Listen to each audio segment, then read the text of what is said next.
একবার একটা লোক যাচ্ছে রাস্তা দিয়ে, সাথে তার প্রিয় কুকুর। কুকুরটা জিহ্বা বেরিয়ে গেছে, মরে যাচ্ছে। কুত্তার মালিক কাঁদতেছে। একজন লোক এসে বলে, ভাই তুমি কাঁদো কেন? কয় যে আমার এই কুত্তাটা খুব প্রিয় কুকুর, কুকুরটা মরে যাচ্ছে তাই কাঁদছে। কুকুর মরে কেন? কয় কুকুরটা মরতেছে 3 দিন ধরে আমি কোনো খাবার তাকে দিতে পারি নাই, সেই জন্য কুকুরটা মরছে। আচ্ছা, খুব কুকুর, তবু তো আল্লাহর সৃষ্ট এক প্রাণী, কি খেতে দেওয়া যায়? এদিক ওদিক তাকায় দেখে কুকুরের মালিকের কাছেই রয়েছে একটা পোটলা। কয় মিয়া তোমার এই পোটলার মধ্যে কি? কয় পোটলার মধ্যে হালুয়া আর রুটি। তোমার পোটলার মধ্যে হালুয়া আছে, রুটি আছে, কুত্তা মরে ক্ষুধার জ্বালায়, তুমি খালি কান্দো, ওর থেকে এক টুকরো রুটি দিলেই তো কুত্তা বাঁচে। কুত্তার মালিক বলছে, মিয়া সাহেব ওই সব ফতো আমারে শুনেন না, এগুলো আমি খুব জানি। রুটি আর হালুয়া দিলেই তো আমার পয়সা খরচ হবে, ওর দরদে যে কাঁদতেছি এজন্য তার পয়সা খরচ হচ্ছে না। আমাদের অবস্থা কিন্তু তাই হয়েছে। ইসলাম বিদায় হয়ে যায়, যাক না, কিন্তু আমি কাঁদবো, পয়সা দিব না। রাসূলের করুণ ঘটনাগুলি শুনে চোখের পানি ফেলবো, কিন্তু এই করুণ ঘটনা কেন ঘটলো সেই ময়দানে আমরা পা ফেলবো না। কুফাবাসীরা হযরত ইমাম হোসেনের জন্য দারুণ ভাবে কেঁদেছে, ঠিক কিনা? কুফাবাসীরা ইমাম হোসেনকে দাওয়াত দিছিল কারা? কুফাবাসীরা। অনেকগুলি চিঠি তারা লিখছে। কুফাবাসীরা ইমাম হোসেনকে ভালোবাসতো, দাওয়াত দিয়েছে, তার জন্য কেঁদেছে, কিন্তু কুফাবাসীদের চোখের পানিটা ছিল ইমাম হোসেনের জন্য, আর অস্ত্র, টাকা পয়সা, শক্তি সবটা ছিল এজিদের জন্য। কথা বুঝতে পেরেছেন? কুফাবাসীদের মতো অবস্থায় আমাদের হয়েছে। কুফাবাসীদের হযরত ইমাম হোসেনের জন্য তারা শুধু চোখের পানি ফেলেছে, আর টাকা পয়সা অস্ত্রপাতি যা ছিল সব ছিল তাদের এজিদের জন্য। আমাদের অবস্থাও তাই, আমরা ইসলামের জন্য শুধু চোখের পানি ফেলি, আর যখন ভোট দেই তখন ইসলাম যারা চায় না তাদেরকেই ভোট দেই, ঠিক কিনা? আমাদের টাকা, আমাদের পয়সা, আমাদের ইলেকশন, আমাদের হরতাল, আমাদের ধর্মঘট সবকিছু হচ্ছে ইসলাম যায় না, যারা চায় না তাদের জন্য। আর ইসলামের যখন কথা বলি, ইসলামের কথা শুনলে শুধু চোখের পানিটাই ছাড়ি, মহব্বত চোখের পানি দিয়া শেষ করে দিই, আর কিছুই করি না। আমি একবার এইখানে এই শহরে অনেক বছর আগে একটা জানাজায় শরীক হয়েছিলাম। কোন মাঠে আমার এখন তার মনে নেই। জানাজার পরে যিনি জানাজা পড়ালেন তিনি বললেন, ওই লাশকে সামনে রেখে বললেন, কেন আসিল? তখন আমি নতুন সিডামে আসছি, আমি ভাষা ভালো করে বুঝিও না। একজন বললো কেন আসিল? সবাই কইলো গম আসিল। তাই বললাম যে গম আসিল, মরা মানুষের সাথে গম, আমি আটা গম, সে তাই মনে করেছি যে এটার কি সম্পর্ক। আমি ইমাম সাহেবকে জিজ্ঞেস করলাম যে আপনি বললেন কি, আর জনগণই বা বললো? যে আমি জিজ্ঞেস করলাম যে লোকটা কেমন ছিল, তো সবাই বললো ভালো ছিল। তাই বললো তো ফায়দা কি? ফায়দা এই যে সবাই বললো ভালো, আল্লাহ তারে মাফ করে দিয়া ভালো বলে বেহেশতে পাঠায় দিবে। বলে আশ্চর্য কথা, আল্লাহ কি এইরকম নাকি যে একটা সুদখোর, ঘুষখোর, জেনাকার, এ লোক ভালো না খারাপ আমি তা বলতে চাই না, কিন্তু একটা লোক সে কন্ট্রাক্টর ছিল, কন্ট্রাক্টারি করতে গিয়ে রাস্তাঘাট, স্কুল কলেজের রড সিমেন্ট জনমের মতো খাইছে। কথা বুঝতে পেরেছেন? সরকারি গিয়ে, ক্ষমতায় গিয়ে গভর্নমেন্টের টাকা পয়সা জনমের মতো শেষ করে ফেলেছে। এই লোকটি সুদখোর, ঘুষখোর, জেনাকার মরে গেছে, আর এসে আপনি কইলেন যে কেন আসিল, সকল লোক গম আসিল, আর আল্লাহ বেহেশতে দিয়ে দেবে। তাহলে আল্লাহ হাকামুল হাকিমিন হইলেন কি করে? এটা কি বিচার হইল নাকি? কি করে সম্ভব? আমার বন্ধুগণ, আমরা যখন মরে যাই, মরার পরে আমাদেরকে কবরের মধ্যে রাখা হয়। কবরের ভিতরে রেখে আমাদেরকে বলা হয়, যারা কবরে রাখে তারা বলে, মৃত্যু ব্যক্তিকে কবরে রাখার সময় বলে, বিসমিল্লাহি আলা মিল্লাতি রাসূলিল্লাহ, আল্লাহর নামে রাসূলের দলে উঠাই দিয়ে গেলাম। আল্লাহর নামে কার দলে উঠাইলো?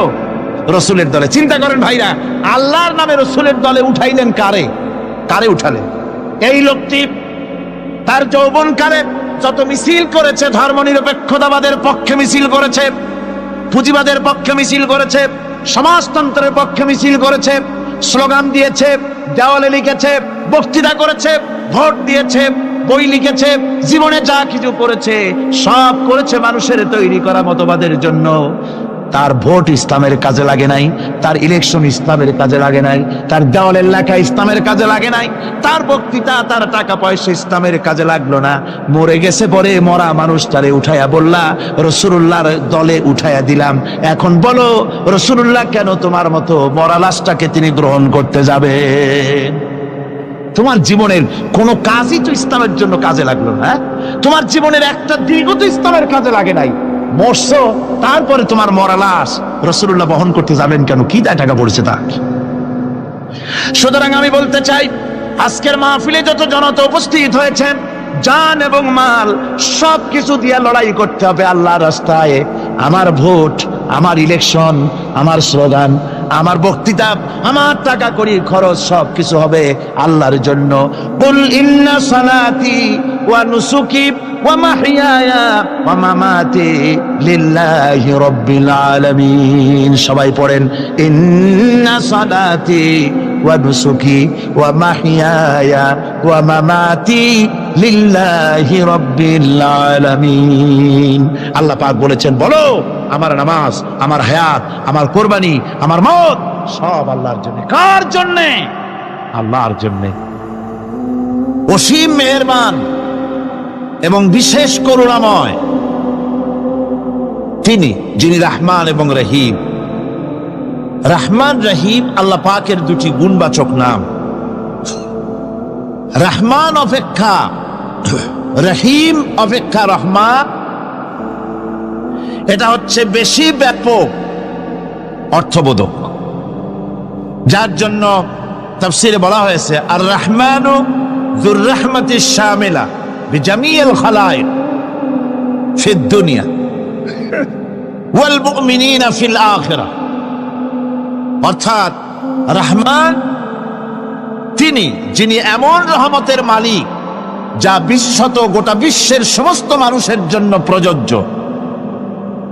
আর রহিম হচ্ছে শুধু কিয়ামতের দিন পৃথিবীতে রহমান তিনি দয়াবান পৃথিবীর সমস্ত মানুষের জন্য এবং কিয়ামতে শুধু মুমিনদের জন্য।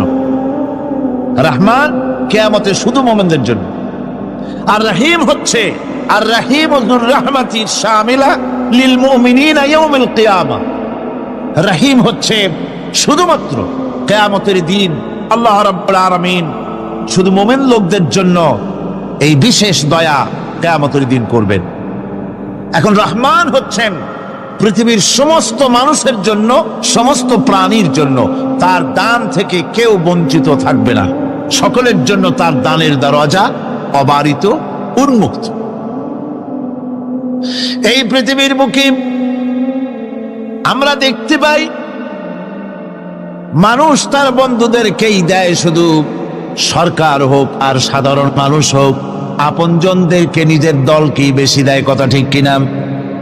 নিজের দলের প্রতি, আত্মীয় স্বজনের প্রতি স্বজন প্রিয়তা মানুষের শরীরের ভিতরে রোগ হিসাবে কাজ করে, আর এভাবে করে নিজের দল আর আত্মীয় স্বজনকে বেশি করে সুযোগ সুবিধা দেয়।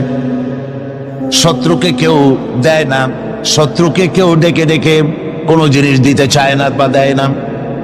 আল্লাহ রাব্বুল আলামিন এমন রহমান, এমন দয়াবান, এমন মেহেরবান, যারা তার ইবাদত করে, যারা তাকে স্বীকার করে, আল্লাহ বলে তাকে যারা সেজদা দেয়, আল্লাহ পাক তাদেরকেও দেন।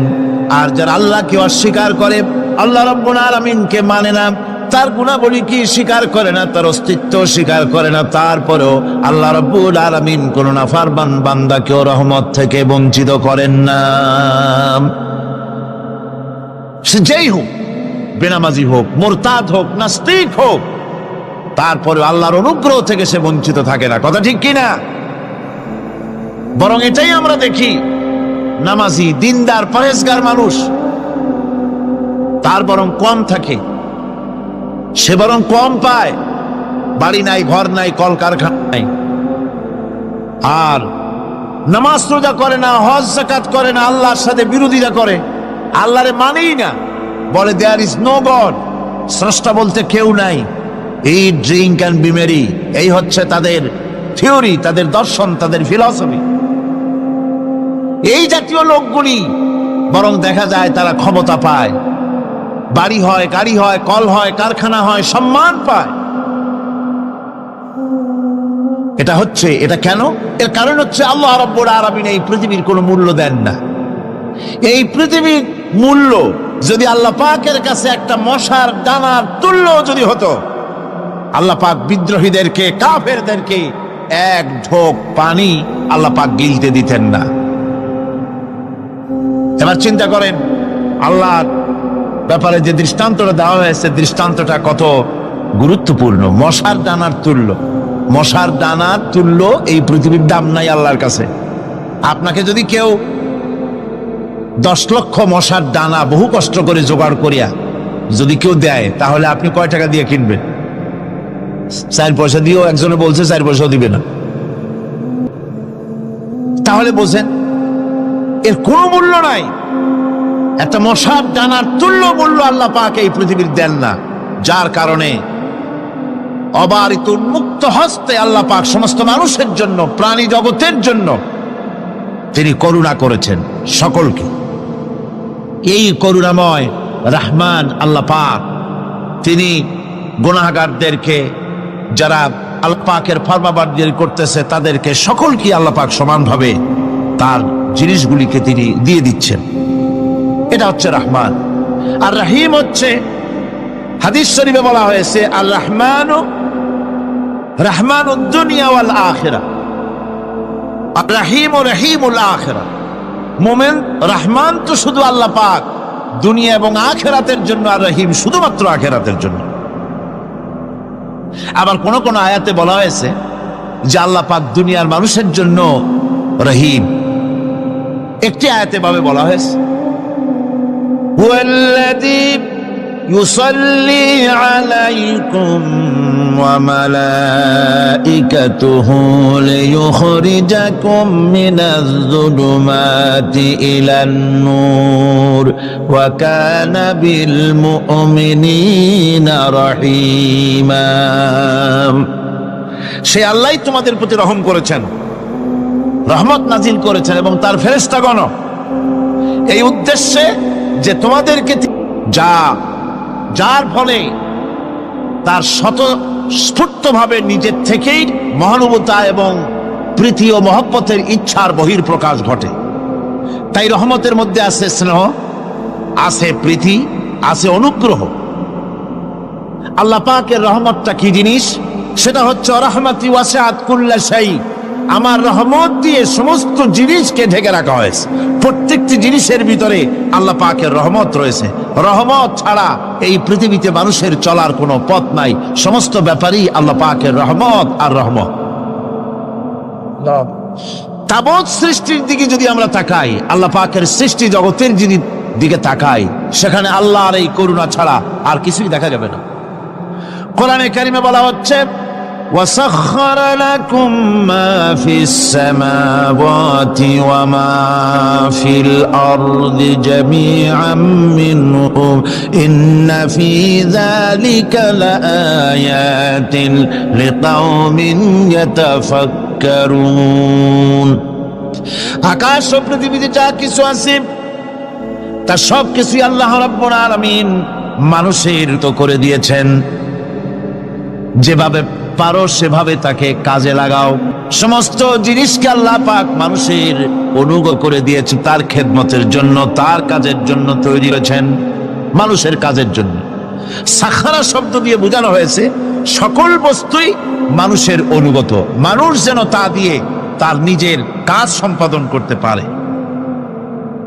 অন্য আয়াতে বলা হয়েছে, আল্লাহুল্লাযী খালাকাস সামাওয়াতি ওয়াল আরদা ওয়া আনজালা মিনাস সামাই মাআন ফাখরাজা বিহি মিনাস সামারাতি রিজকান লাকুম ওয়া সাখখারা লাকুমুল ফুলকা লিতাজরি ফিল বাহরি বিআমরিহি ওয়া সাখখারা লাকুমুল আনহার।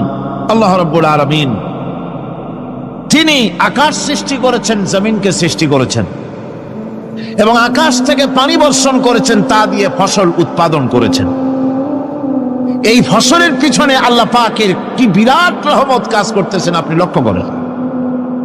কাদার ভিতরে, কর্দমাক্ত জমিনের ভেতরে আপনি বীজ বপন করেছেন, কর্দমাক্ত জমিনের ভেতরে বীজ বপন করে বাড়ি গিয়ে আপনি ঘুমিয়ে আছেন।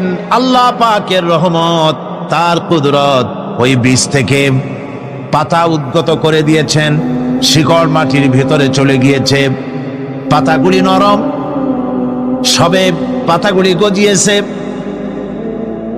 সূর্যের তাপে পাতা মুষড়ে পড়ে গিয়েছে বিকেল বেলায়, সারাদিন সূর্যের প্রখর তাপ লেগেছে। মানুষকে খাওয়াবার জন্য আল্লাহ রাব্বুল আলামিনের কি বিরাট রহমত কাজ করতেছে লক্ষ্য করুন।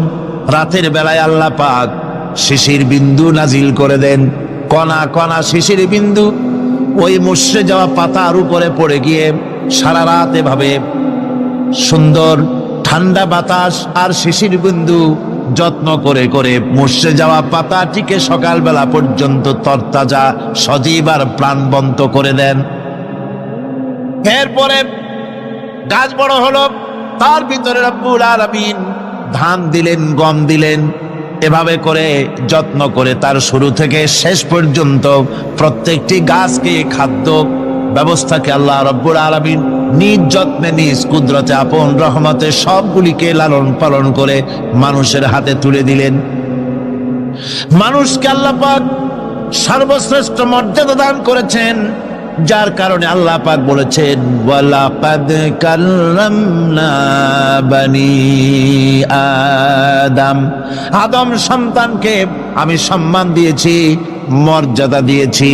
আর সেই মর্যাদা দেওয়ার কারণে যত খাদ্য তার সামনে পেশ করেছি, আল্লাহ পাক আপন রহমতে সব খাদ্যগুলিকে প্যাকেট করে বান্দাদের সামনে হাজির করে দিয়েছেন।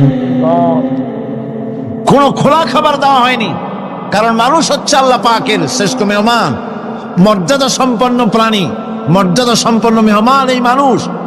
তার সামনে কলা দেওয়া হলো কভার করে, প্যাকেট করে। আনারস বলেন, আম বলেন, কাঁঠাল বলেন, যত রকমের ফল আল্লাহ পাক দান করলেন, বেদানা বলেন, আপেল বলেন, সমস্ত ফলগুলিকে, খাবারগুলিকে আল্লাহ পাক প্যাকেট করে করে আপন রহমতে বান্দাদের সামনে হাজির করে দিয়েছেন। তার এত দয়া, তার দয়াই আকাশ থেকে বৃষ্টি হয়, সেই বৃষ্টিতে ফসল ফলে। তার দয়ায়, তার রহমতে তিনি পানি মানুষের আয়ত্তে করে দিয়েছেন। এই পানির উপরে জাহাজ পরিচালনার জন্য আল্লাহ পাক সুযোগ করে দিয়েছেন। জাহাজ পরিচালনা করা হচ্ছে সমুদ্রের ভেতরে মানুষের জন্য। এভাবে করে আল্লাহ পাক সব জিনিসকে তার সুযোগের মধ্যে এনে দিয়েছে। এরপরে আল্লাহ পাক বলছেন ওয়া আতাকুম মিন কুল্লি সালতুমুহু ওয়া ইন তাউদ্দু নি'মাতাল্লাহি লা তুহসুহা ইন্নাল ইনসানা লাযালুমুন কাফফার। আল্লাহ পাক বলেন তোমাদের প্রতি আল্লাহ পাকের দয়া, তার রহমত, তার করুণা এত বেশি, তোমাদের সকল চাহিদা তিনি পূরণ করেছেন, কোনো চাহিদা বাকি রাখেন নাই। আমাদের চাওয়ার আগে আমাদের যা কিছু প্রয়োজন আল্লাহ রাব্বুল আলামিন সব সাপ্লাই করেছেন। যেরকম সুবহানাল্লাহ। ওই আল্লাহ পাক বলেন ওয়া ইন তাউদ্দু নি'মাতাল্লাহি লা তুহসুহা। বান্দারে আমার নিয়ামত যদি গণনা করো, গুনতে গুনে গুনে গুনে আমার নিয়ামতকে গুনে শেষ করতে পারবা না। এত অসংখ্য নিয়ামত ছড়িয়ে ছিটিয়ে রেখেছি বিশ্ব জুড়ে, সর্বত্র সব জায়গায় আমার করুণার ছোঁয়া তোমার চোখের সামনে পড়বে। الذي جعل لكم الأرض مهدا وجعل لكم فيها سبلا لعلكم تهتدون। আল্লাহ পাক যিনি জমিনকে, এই পৃথিবীকে তোমাদের জন্য বিছানার মতো বিছায় দিয়েছেন, আর বিচারণের জন্য সমতল পথ তৈরি করে দিয়েছেন। এই পৃথিবীটা তোমার জন্য কি সুন্দর করে আল্লাহ পাক একটা গালিচার মতো করে বিছায় দিয়েছেন, সবুজ ঘাস তাতে রয়েছে। এই পৃথিবীর মাটি আল্লাহ পাক মানুষের জন্য কি সুন্দর ঘাটিতে পরিণত করে দিয়েছেন। এই মাটির আল্লাহর রহমতটা দেখুন, একদিকে মাটি নরম, আবার এমন নরম নয় যে 10 তলা 20 তলা 50 তলা বিল্ডিং করলে পরে এর ভারের চোটে ভিতরে ঢুকে যাবে, এরকম নরম নয়। যেখানে যতটুকুন প্রয়োজন ফসল ফলাবার জন্য বৃষ্টি দিয়ে মাটি নরম করে ফসল ফলাবার ব্যবস্থা করা হয়। আবার বিল্ডিং তৈরি করার জন্য মাটি যেমন শক্ত হওয়া দরকার তেমন শক্ত আল্লাহ পাক করে দিয়েছেন। এখন তো 130, 35, 40 তলা পর্যন্ত, তারও বেশি তলা বিল্ডিং তৈরি হচ্ছে। আমি 135 পর্যন্ত উঠেছি আমেরিকায়, 135 তলা বিল্ডিং। এটা উঠতে 39 সেকেন্ড লাগে মাত্র। এখন এদের লিফটটা কি পাওয়ারফুল চিন্তা করেন, সা করে একটা শব্দ হয় আর আপনি দেখছেন যে 135 তলার ছাদের উপর উঠে গেছে। নিচের দিকে তাকাইলে মানুষগুলো ছাগলের ছাওয়ার মতো এতটুকু এতটুকু দেখা যায়, গাড়িগুলো পিঁপড়ার মতো দেখা যায়। এগুলি নতুন নতুন প্রযুক্তির মাধ্যমে তৈরি করা হচ্ছে। এখন এই বিশাল বিল্ডিং, এত ওজন, এই ওজন ধারণ করার জন্য মাটিকে আল্লাহ পাক ভারসাম্য, শক্তির ভারসাম্য দান করেছেন। এটাকে আল্লাহ পাক নরমও করেছেন আবার শক্তও করেছেন। এই মাটি, এই পৃথিবী আমাদের জন্য বিশাল এক নিয়ামত আল্লাহ পাক করে দিয়েছেন, ফসল ফলাবার জন্য, চলাফেরার জন্য। আবার এই মাটি যেন আপনাকে নিয়ে নড়াচড়া করতে না পারে। মাঝে মাঝে ভূমিকম্প হয় না পৃথিবীতে? ভূমিকম্প জোন যেগুলি আছে, আমাদেরকে বাঁচান। এত আস্তে আমিন বললেন কেন? আল্লাহ পাক কি প্রচন্ড ক্ষমতার মালিক। তিনি রহমত করে এ জমিনকে সুন্দর স্থিতি স্থাপক, একটা স্থিতিশীলতা করে দিয়েছেন। এই পৃথিবী যেন আমাদের নিয়ে নড়াচড়া করতে না পারে সেজন্য আল্লাহ পাক পাহাড় সৃষ্টি করেছেন। চট্টগ্রামে পাহাড় আছে না? রাঙামাটি, খাগড়াছড়ি, বান্দরবান পাহাড় আছে না? আছে। লোকেরা এই পাহাড়ের উপকারিতা বোঝে না, সমানে পাহাড় কাটে। যারা পাহাড় কাটেন তারা আত্মঘাতী কাজ করেন,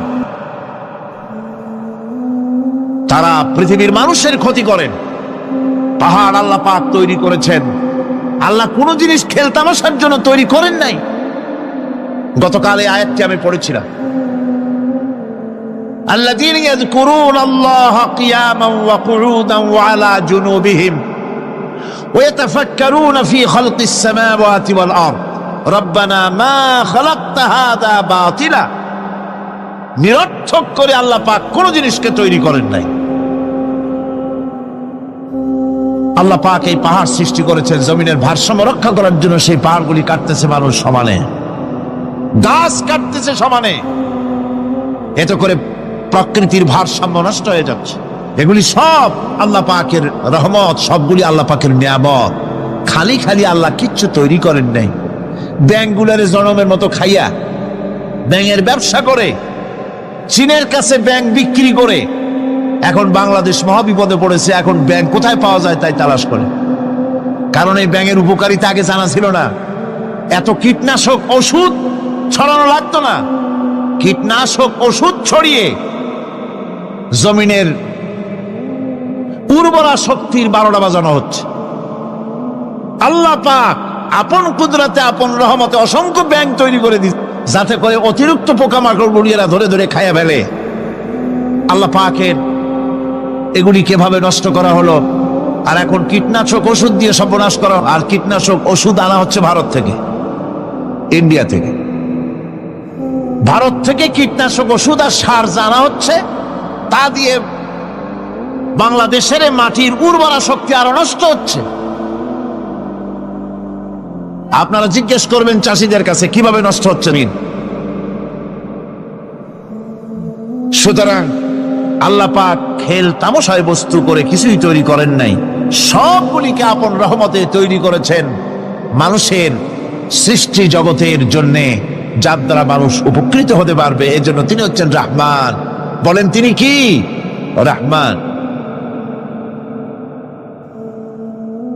আল্লাহ রাব্বুল আলামিন জমিন সৃষ্টি করলেন, পাহাড় দিলেন, গাছপালা তরুলতা তৈরি করে দিলেন।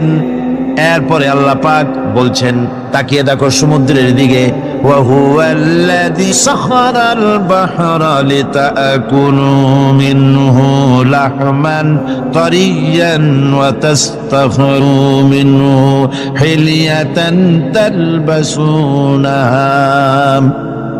সমুদ্রের দিকে লক্ষ্য করে দেখো, এই সমুদ্রকে তোমাদের অনুগত করে দিয়েছি। এর মধ্যে রয়েছে তাজা মাছ মাংস রয়েছে, এর ভিতরে রয়েছে তোমাদের পরিধানের অলংকার আদির জন্য মূল্যবান সম্পদ রাখা হয়েছে সমুদ্রের মধ্যে। বিজ্ঞানীরা বলেছেন পৃথিবীর উপরিভাগে যা আছে মাটির তলায় তার থেকে অনেক বেশি বেশি মূল্যবান জিনিস আছে। আছে না মাটির তলায় মূল্যবান জিনিস? কি আছে? কি আছে? খনিজ দ্রব্য আছে, সোনা আছে, লোহা আছে, তেল আছে। তেল যে শুধু সৌদি আরবে, কুয়েতে আর কাতারে, বাংলাদেশে তেল নাই এটা ঠিক না। আমাদের দেশে তেল আছে। আল্লাহ তেল আমাদের দেশে দিয়েছেন, তবে অতটা না হলেও কিছুটা তো দিয়েছেন। আমাদের দেশে চা আছে, পাট আছে, আমার দেশেও তেল আছে। মাঝে মধ্যে তেলের কুয়া সিলেটের হরিপুর থেকে, বাখরাবাদ থেকে, ভোলা থেকে, বিভিন্ন জায়গা থেকে তেলের কুয়া বের করে দেখানো হয়। তেল আছে। যারা ক্ষমতাসীন, যারা সরকার, যারা দেশ চালাও, যদি আমারে সেজদা দাও, যদি নামাজি হও, কোরআনের সাথে বিরোধিতা যদি না করো, যদি কোরআন সুন্নাহর শাসন প্রতিষ্ঠা করো, এ ধরনের অসংখ্য তেল বের করে দেব। কিন্তু কিন্তু বারবার উমরা করে, হাতে তসবিহ ধারণ করে, মাথায় পট্টি বেঁধে যদি ইসলামের সাথে নাফরমানি করা হয়, তোমাদের তেল আল্লাহ পাক বের করে ছাড়বেন। আল্লাহ পাক বাহানা পছন্দ করেন না। এই জমিনে ফসল আছে, অসংখ্য ফসল আল্লাহ পাক দিয়েছেন, অসংখ্য খনিজ পদার্থ আল্লাহ পাক দান করেছেন। সেই খনিজ পদার্থগুলি আল্লাহ পাক, খনিজ দ্রব্যগুলি আল্লাহ পাক দিবেন মুমিনদের হাতে। কাদের হাতে দিবেন? আল্লাহ পাক বলেছেন, ওয়ালাউ আন্না আহলাল কুরা আমানু ওয়াত্তাকাউ লাফাতাহনা আলাইহিম বারাকাতিম মিনাস সামাই ওয়াল আরদ। দেশের লোকেরা, জনপদের লোকেরা যদি আমার উপর ঈমান আনে আর আমাকে ভয় করার নীতি যদি অবলম্বন করে চলে, তাহলে ওই দেশের মানুষের জন্য আকাশ আর জমিনের সব বরকতের দরজা আমি আল্লাহ খুলে দেব। নিয়ামতের অভাব নাই, যথেষ্ট নিয়ামত আল্লাহ পাকের আছে। তাহলে বললাম, এই পৃথিবীর উপরিভাগে যত নিয়ামত আছে, পৃথিবীর ভেতরে এর থেকে কম নাই। কত ভিতরে? এই ভিতরে যাওয়ার জন্য একবার একটা চেষ্টা হলো। আমেরিকার ওকলাহামা সিটি, এটি একটি স্টেট। এই স্টেটের পাশে একটা জায়গা বেছে নেওয়া হলো, যে পৃথিবী, তাদের ধারণা ছিল যে মাটি খুঁড়তে খুঁড়তে এর পৃথিবীর অপর পৃষ্ঠে যাওয়ার জন্য একটা আন্ডারগ্রাউন্ড রাস্তা করা যায় নাকি। ছোটবেলায় পড়ছিলাম এক ভূগোলে একটা বইতে, যে কেউ যদি আমাদের দেশ থেকে, এখান থেকে মাটি খোঁড়া আরম্ভ করে, তাহলে মাটি খুঁড়তে খুঁড়তে একদিন না একদিন আমেরিকায় পৌঁছে যাবে। কোনো ভিসা টিসা লাগবে না, VD7, DB7, 97 লাগবে না, এমনি যাইতে পারবে। মানুষেরা চেষ্টা করলো মাটি খোঁড়া। মাটি খুঁড়তে খুঁড়তে পৃথিবীতে এটাই ছিল প্রথম এই দুঃসাহসিক পরিকল্পনা। 6000 ফিট পর্যন্ত মাটি খনন করার পর কোনো কুল কেনারা করতে না পেরে তারা এই দুঃসাহসিক পরিকল্পনা ছেড়ে দিন। কিন্তু গবেষণার শেষ হয়নি। যারা গবেষণা করেছেন তারা গবেষণালব্ধ, তাদের অভিজ্ঞতা তারা লিখেছেন যে পৃথিবীর অন্তত 180 মাইল গভীর পর্যন্ত তাদের একটা আইডিয়া হয়েছে যে পৃথিবীর মাটির নিচে অসংখ্য খনিজ দ্রব্য রয়েছে, অসংখ্য নিয়ামত এই পৃথিবীর মাটির ভিতরে আল্লাহ পাক লুকায় রেখেছেন। ওর তলায় কি আছে বিজ্ঞানীদের মাথায় এখনো ঢোকে নাই। এই পৃথিবীর উপরে যা আছে ভেতরের থেকে আল্লাহ পাক বেশি রেখেছেন। এরপরে সমুদ্র, সমুদ্রের ভয়াল দৃশ্য দেখলে পরে মানুষের কলিজা ভীত, প্রকম্পিত, সন্ত্রস্ত হয়ে যায়। কথা ঠিক কিনা? যত বড় বাহাদুর হোক, সমুদ্রের ঢেউর মধ্যে যদি পড়ে, বাহাদুরি আর থাকে না। ঠিক কিনা কন? যতই বড় আল্লাহ নাই, কিন্তু সমুদ্রে গেলে আর অসুবিধা হয় না। সমুদ্রের ঢেউয়ের মধ্যে যখন এই সমুদ্র, মহাসমুদ্রের ভিতরে আল্লাহ রাব্বুল আলামিন অসংখ্য রহস্য রেখে দিয়েছেন, যা আজও বিজ্ঞানীরা উদ্ঘাটন করতে পারেনি। এই মহাসমুদ্রের ভিতরে রয়েছে ম্যাগনেটিক পাহাড় পানির তলায়। যদি রাডারে ধরা না পড়ে জাহাজে, তাহলে এর রেঞ্জের ভিতরে আসলে এমন আকর্ষণে টেনে নেবে, পাহাড়ের সাথে লেগে টক করে লেগে জাহাজ চানাচুর হয়ে যাবে। এই মহাসমুদ্রের ভেতরে আল্লাহ পাক মাছ রেখেছেন, অসংখ্য মাছ রয়েছে, অসংখ্য ধরনের প্রাণী রয়েছে। আর তিনি এমন রহমান, প্রত্যেকটি প্রাণীর আবার আত্মরক্ষার জন্য হাতিয়ার তার সাথে সাথে দিয়ে দিয়েছেন। এক প্রকারের মাছ আমি নিজে দেখেছি সি ওয়ার্ল্ডে গিয়ে, এক প্রকারের মাছ আছে, সে যদি আক্রান্ত হয় তাহলে তার পেছনের দরজা থেকে এক প্রকারের লাভা, এক প্রকারের আটা জাতীয় জিনিস ছেড়ে দেয়।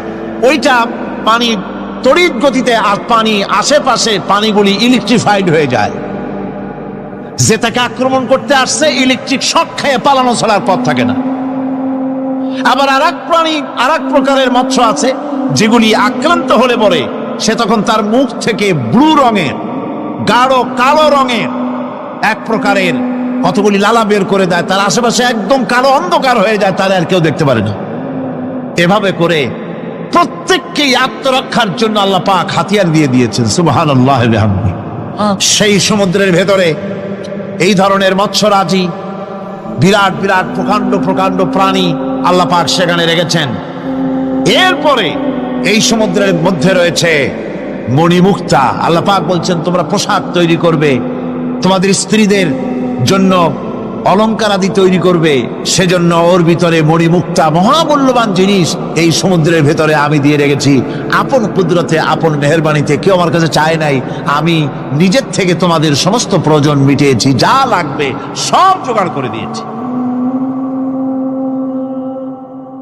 এখন দেখুন আল্লাহ রাব্বুল আলামিন তার রহমতের নমুনা প্রাণী জগতের দিকে লক্ষ্য করে দেখেন। আল্লাহ রাব্বুল আলামিন সমস্ত প্রাণী জগৎ, দুনিয়ায় মানুষ বাদে যত প্রাণী আছে সমস্ত প্রাণীর দিকে তাকান। মানুষের কথা তো গতকাল বলেছি।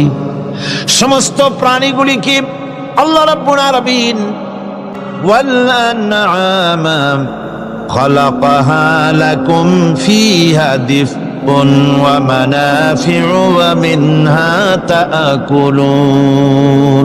তিনি বিভিন্ন ধরনের জীব পয়দা করেছেন, যার থেকে তোমাদের শীতের পোশাক এবং অন্যান্য কল্যাণকর কাজ যেন তোমরা করতে পারো, সেজন্য পশুর গায়ে যে পশম দেওয়া হয়েছে, এতে পশুরও কাজ হয়। আবার এই পশমগুলি গ্রীষ্মকালে কেটে নিয়ে তাই দিয়ে মানুষের শীতবস্ত্র তৈরি করা হচ্ছে। আপনার গায়ের, আপনার গলার মাফলার, আপনার সোয়েটার, আপনার চাদর, আপনার কম্বল, এগুলি আল্লাহ পাক তৈরি করার জন্য দুনিয়ার যত প্রাণী তৈরি করেছেন, প্রাণীগুলির গায়ে, চতুষ্পদ জন্তুর গায়ে পশম দিয়ে, সেগুলি দিয়ে এগুলি তৈরি করার ব্যবস্থা করেছেন।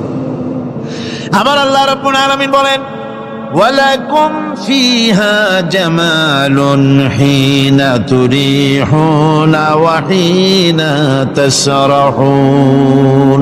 যখন সেগুলি মাঠে সকাল বেলায় চড়তে নামে, আবার বিকেল বেলায় যখন পালবদ্ধ হয়ে বিকেল বেলায় যখন ঘরে ফেরে, তখন দেখার এক সৌন্দর্য এমন হয় যা সত্যি উপভোগ্য। লক্ষ্য করে দেখবেন, এগুলি শহরে কম দেখা যায়, গ্রাম্য অঞ্চলে মাঝে মধ্যে যাবেন, গ্রামের লোকই আপনারা অধিকাংশ এখানে আছেন, আপনারা দেখবেন সকাল বেলায় যখন পালে পালে গরু, ছাগল, মহিষ ইত্যাদি যেতে থাকে, সকাল বেলায় সূর্য যখন উঠে সেই সময় যখন এগুলি যেতে থাকে, তখন তার দেখার একটা দৃশ্য দারুণ লাগে। আবার যখন সন্ধ্যা বেলায় গধূলি লগ্নে যখন সূর্য লাল হয়ে পশ্চিম দিগন্তে অস্তমিত হতে যায়, তখন শত শত গরু, ভেড়া, ছাগল পাল ধরে মাঠের মধ্য দিয়ে যখন বাড়ির দিকে রওনা করে, আল্লাহ পাক বলেন এই দৃশ্য অত্যন্ত উপভোগ্য।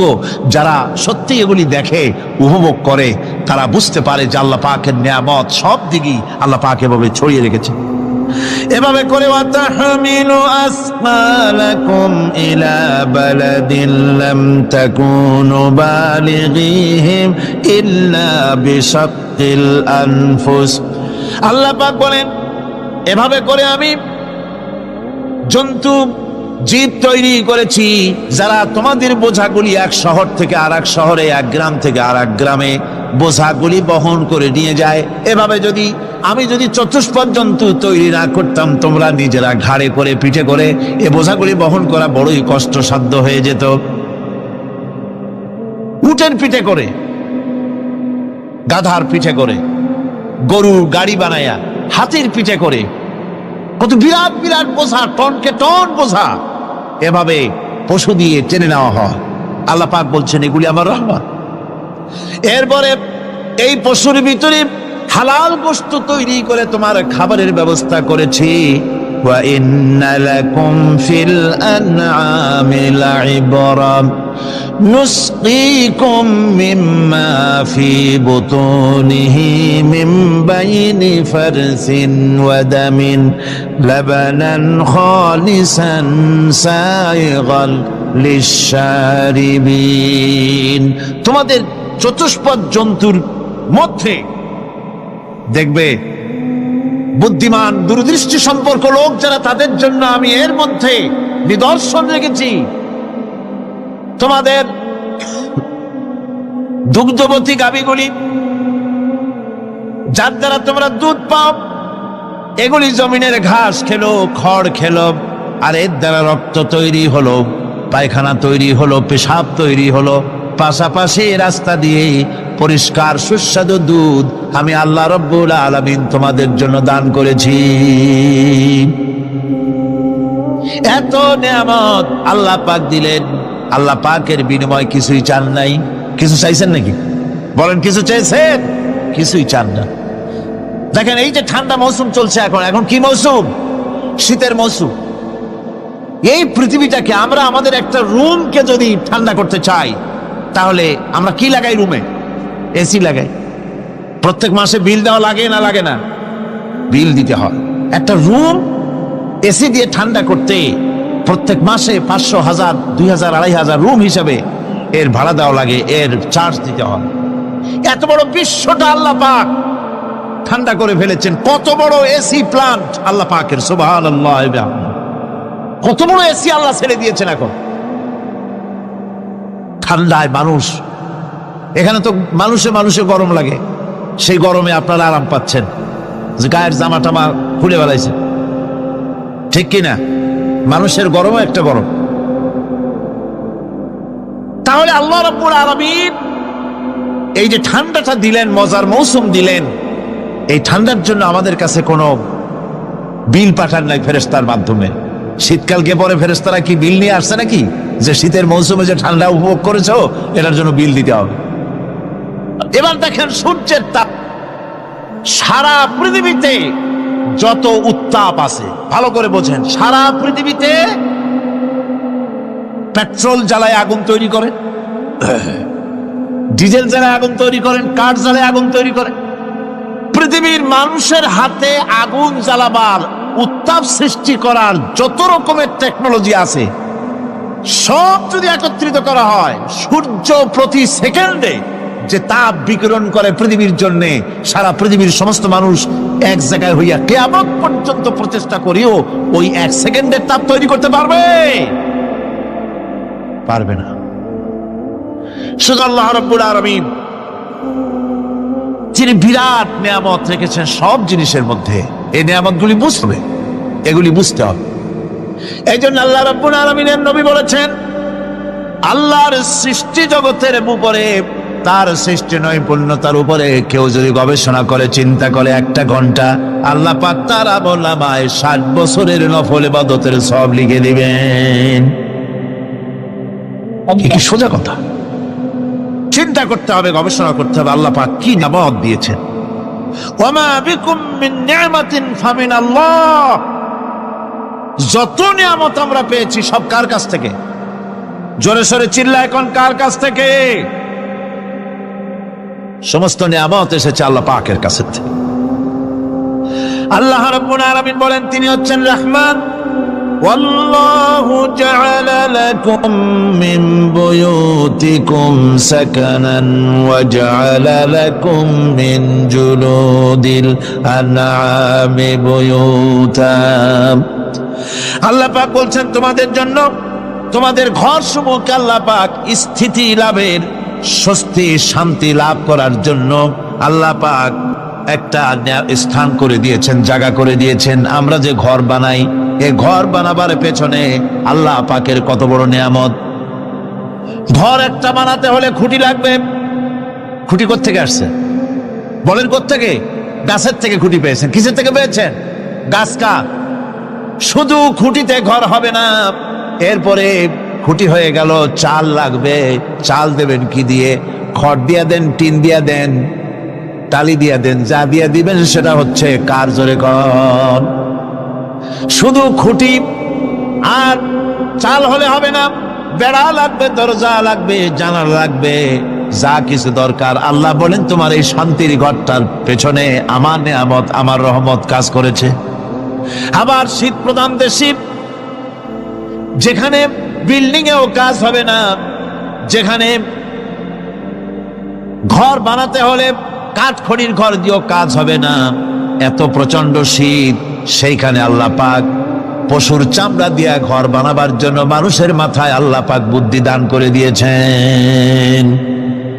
আল্লাহ পাক বলছেন জুলুদিল আনআমি বুয়ুতা, চামড়া দিয়ে ঘর তৈরি করা হয়। এস্কিমোরা করে, দেখে আসবেন, চামড়া দিয়ে ঘর তৈরি করা হয়।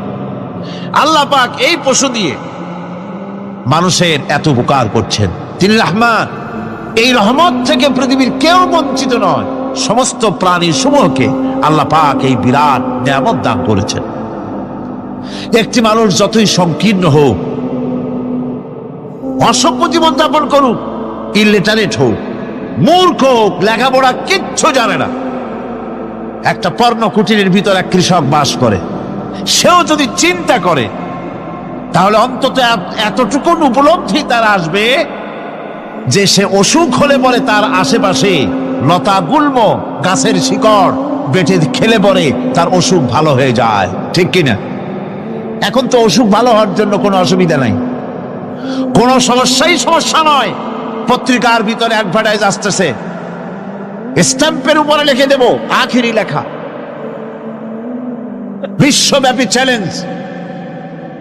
মেয়ে লোকও চ্যালেঞ্জ দিতেছে, পুরুষও দিতেছে, পাগলও দিচ্ছে, ছাগলও দিচ্ছে, সবাই মিলে চ্যালেঞ্জ করছে। পত্রিকাগুলি পয়সার লোভে আবার এগুলি ছাপতেছে। সব রকমের রোগ, অসুখ, সব রকমের ওষুধ তারা দিতে পারবে। তেইশ যদি হয় তো খামাখা আমাদের মেডিকেল কলেজ রাইখা লাভ কি? বিজ্ঞাপন দিয়া যদি ওষুধ বিক্রি করা হয়, কেমন গভর্নমেন্ট আমি বুঝি না। এই পাগল ছাগলের বিজ্ঞাপনগুলি ছাপা হয় পত্রিকায়, লোকেরা বিভ্রান্ত হয়, লোকেরা বোঝে না। তাদের কাছে গেলেই মুখ দেখেই বলে দেবো এরকম আসতেছে, পাগলের মতো চেহারা, মুখ দেখেই বলে দেবে শেষ দর্শন ছাগলের বাড়ি। ছাগলের কাছে পানি ধরে, এখন ছাগলের কাছে কিছু ধরলেই তো সে শোকে, শুকতে গেলেই মনে করে যে পড়িয়ে দিছে, দম করে দিছে, আর খাইতেছে। এরপরে ছাগলওয়ালার বাড়ি এক ছাগল দিয়া হাতির মালিক হয়ে গেছে সে, বাড়ি বিল্ডিং টিল্ডিং করে সর্বনাশ। কি আজীব তামাশা, কি আশ্চর্য দেশ।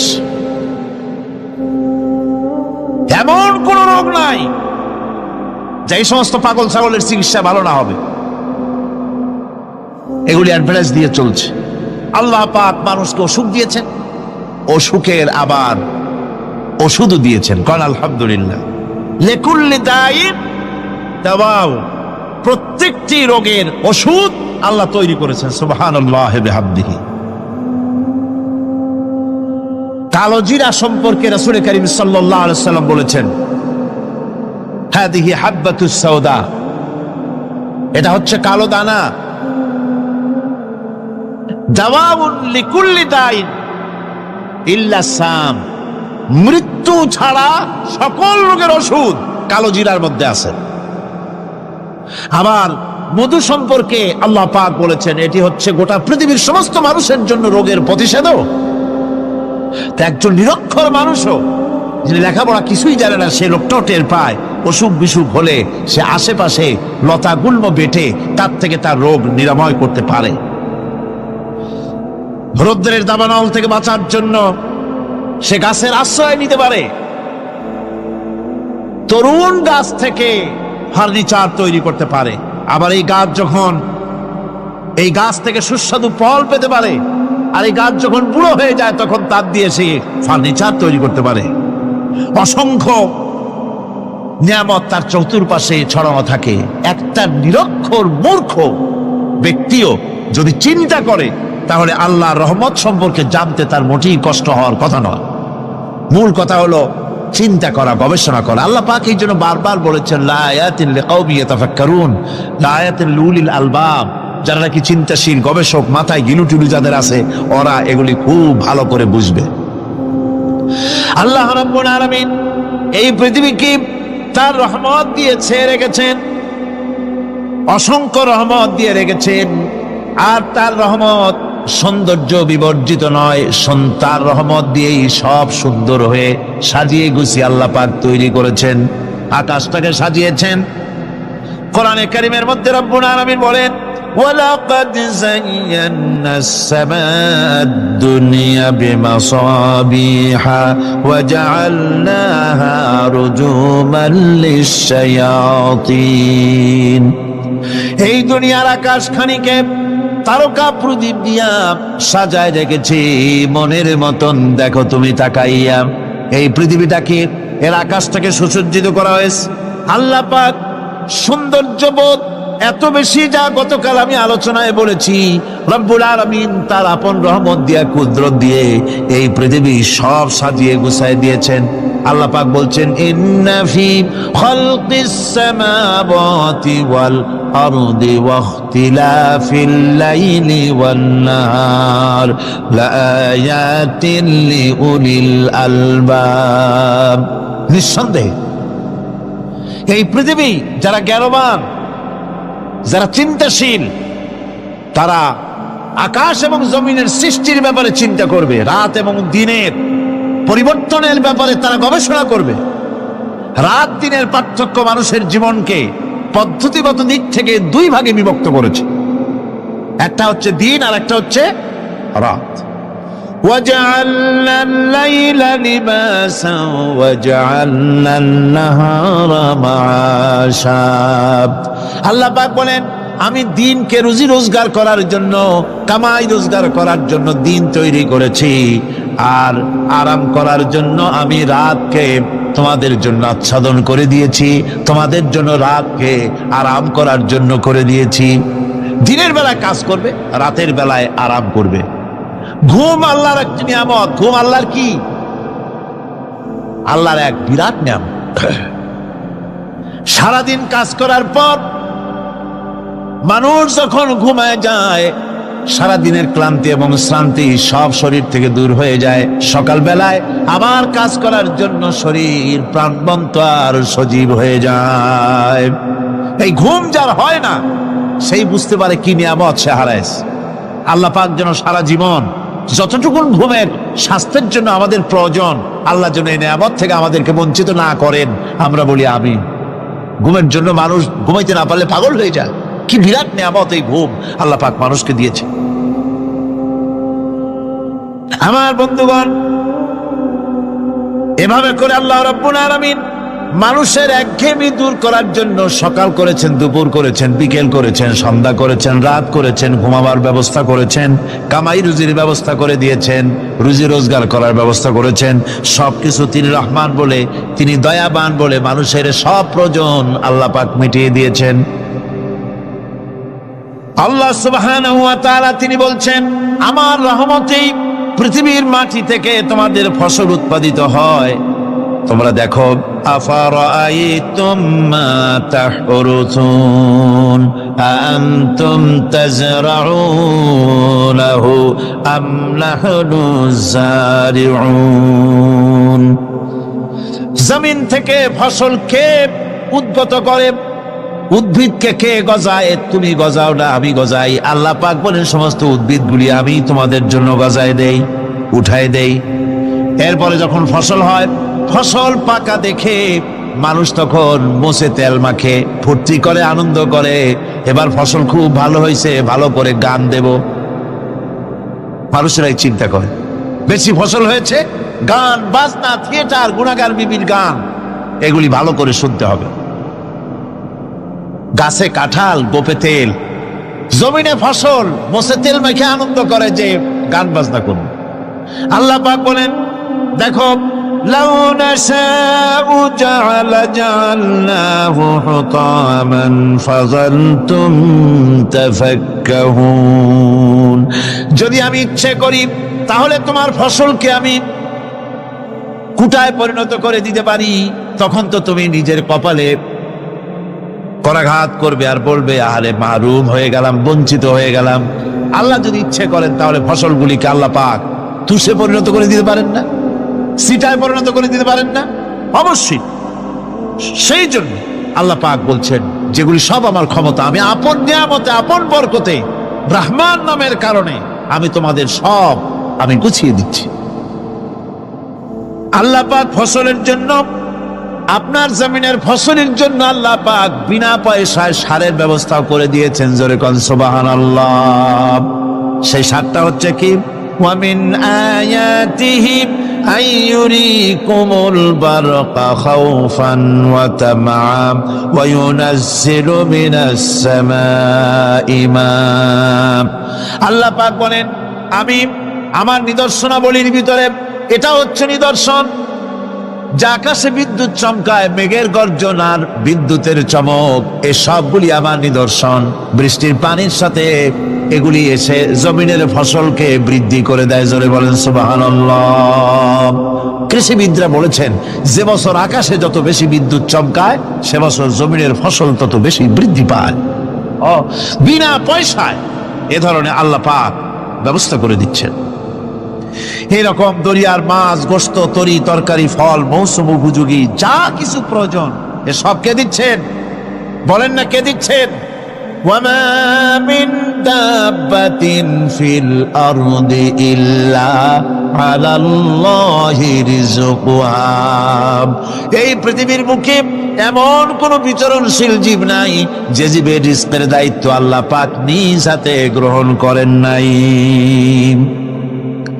এবার দেখেন আল্লাহ পাক আরো বলছেন, ওয়াকাইয়্যিম মিন দাব্বাতিন লা তাহমিলু রিজকুহা আল্লাহু ইয়ারযুকুহা ওয়া ইয়্যাকুম। বহুত প্রাণী এমন আছে যে প্রাণীরা রিজেককে সঞ্চয় করে না। আমাদের রিজক তো সঞ্চয় করা আছে, আমাদের ব্যাংকে টাকা আছে, গোলায় ধান আছে, চাউল আছে, আছে কিনা? কম থাকুক বেশি থাকুক, আছে তো। কিন্তু পৃথিবীতে এমন বহু প্রাণী আছে যাদের কোনো সঞ্চয় নাই। এই ধরনের অসংখ্য প্রাণীকে আল্লাহ রাব্বুল আলামিন বলেন, এ ধরনের অসংখ্য প্রাণীকে আমি আল্লাহ রাব্বুল আলামিন তাদের খেতে দেই। সকালবেলায় খালি পেট নিয়ে সমস্ত প্রাণীগুলি ঘর থেকে বেরিয়ে যায়, পানি থেকে, গর্ত থেকে, জঙ্গল থেকে সব বেরিয়ে গেল ক্ষুধার্ত পেটে। আবার বিকাল বেলা পর্যন্ত সারাদিন তাদের আহার জোগাড় করে তাদের পেট ভরাইয়া সবগুলিকে আপন আপন গৃহের মধ্যে আমি আল্লাহ ফিরাই দেই। সেই জন্য আল্লাহ পাক বলছেন, ইয়া আইয়ুহান নাসু যকুরু নি'মাতাল্লাহি আলাইকুম হাল মিন খালিকিন গায়রুল্লাহ ইয়ারযুকুকুম মিনাস সামাই ওয়াল আরদ লা ইলাহা ইল্লা হুয়া ফাআন্না তুফাকুন। হে মানব সকল, স্মরণ করো আল্লাহ পাকের সেই নিয়ামতের কথা, যে নিয়ামত ওই আল্লাহ ছাড়া কে আছে? তোমাকে আকাশ থেকে রিস্কের ব্যবস্থা করেন, যিনি তোমাকে খাওয়ার দাওয়ার ব্যবস্থা করেন, তিনি ছাড়া কেউ নাই এই পৃথিবীর বুকে, আকাশ এবং জমিনে। তিনি এক এবং একক। ওয়া ইলাহুকুম ইলাহু ওয়াহিদ লা ইলাহা ইল্লা হুয়ার রাহমানুর রহিম। তিনি হচ্ছেন তোমাদের ইলাহ, তিনি এক, তিনি একক। সুতরাং তিনি হচ্ছেন পরম দাতা এবং বিশেষ নিয়ামত যিনি দেন, পরম দাতা এবং দয়ালু। কোরআনে কারিমে যখনই আমরা বলেছি আলহামদুলিল্লাহি রাব্বিল আলামিন, আল্লাহ পাক খুশি হয়েছে। প্রশ্ন হয়েছে তার কি আরো কোন গুণ আছে? জবাবে বলেছি আর রহমানির রহিম, তিনি পরম দাতা, তিনি দয়ালু। সুবহানাল্লাহি ওয়া বিহামদিহি, তিনি রহিম। পরকালে কিয়ামতের ভয়াবহ দিনে বান্দার জন্য তিনি রহিম হবেন। দুনিয়ায় পালিত উন্মুক্ত হস্তে সকলকে দিচ্ছেন, আর কিয়ামতের দিন আল্লাহ পাক রহিম হবেন তার বান্দাদের জন্য। কোরআন বলছে তিনি হচ্ছেন রহমত, মানুষের জন্য তিনি রহমত দেন। তার দয়া অফুরন্ত, এত দয়া যে তিনি যদি প্রত্যেক কথায় কথায় আমাদেরকে শাস্তি দিতেন তাহলে আমাদের বাঁচার কোনো পথ ছিল না, ঠিক কিনা কর? কোরআনে কারীমে আল্লাহ পাক বলেছেন ওয়ামা আসাবাকুম মিন মুসিবাতিন ফাবিমা কাসাবাত আইদিকুম ওয়া ইয়াফু আন কাসীর। তোমাদের উপরে যত বিপদ আসে, সমস্ত বিপদগুলি তোমাদের হাতের কামাই করা, নিজেদের রোজগার করা, তোমাদের নিজের হাতের কামাই করা। ওই হাতের কামাই করার কারণে সেগুলির জন্য যে আযাব হওয়া উচিত ছিল আমি অনেকগুলি ক্ষমা করে দেই, সব তোমাদের হাতের কামাইয়ের জন্যই বিপদ হয়, আর অনেকগুলি তো আমি ক্ষমা করে দেই। কথায় কথায় যদি প্রত্যেকটা ব্যাপারেই শাস্তি দিতাম তাহলে পৃথিবীতে শ্বাস ফেলার সময় তোমরা পেতে না। আল্লাহ পাক হচ্ছেন সেজন্য রহমান, আর তিনি অপরিসীম দয়া, সেই অনুশোচনাকে কবুল করে নেন। অনুশোচনার এক বিন্দু অশ্রু গুনাহগারের অনাচারের সমস্ত দাগ মুছায় দেয়, মনে হয় যেন তার আমলনামায় কোনো দাগই ছিল না। সুবহানাল্লাহ। এই জন্য বলা হয়েছে তাইবু মিনাজ যামবি কামান লা যামবা লাহু, গুনাহ থেকে যে তওবা করে মনে হবে তার সে কোনো গুনাহই করেই নাই, কোনো গুনাহই করে নাই। আমার বন্ধুগণ, আল্লাহ পাক কেমন রহিম! এই পৃথিবীতে মানুষ যত অপরাধ করে সেই অপরাধ বাপের সাথে করুক, মায়ের সাথে করুক, ওস্তাদের সাথে করুক, পীরের সাথে করুক, অপরাধ করলে পরে কেউ বলে না যে কাছে আয় ক্ষমা করে দেই। ইমাম রাজি রাহমাতুল্লাহ আলাইহি বলেন, বুজুর্গ ব্যক্তি চিৎকার মেরে বললেন আল্লাহু আকবার, আমি কিন্তু এই বড় বিক্রেতার ঘোষণার মধ্য দিয়ে সূরা ওয়াল আসরের তাফসীর আমি বুঝে ফেলেছি। তার মানে হলো বড় বিক্রেতা যেভাবে বলতেছে সেই ব্যক্তির উপরে রহম করো যার পুঁজি গলে যায়। আমারও তো একটা পুঁজি আছে, ওই পুঁজির নাম হায়াত। প্রতি মুহূর্তে আমার পুঁজি তো গলে যেতেছে, আমার পুঁজি তো গলে যায়, প্রতি মুহূর্তে কমে যেতেছে।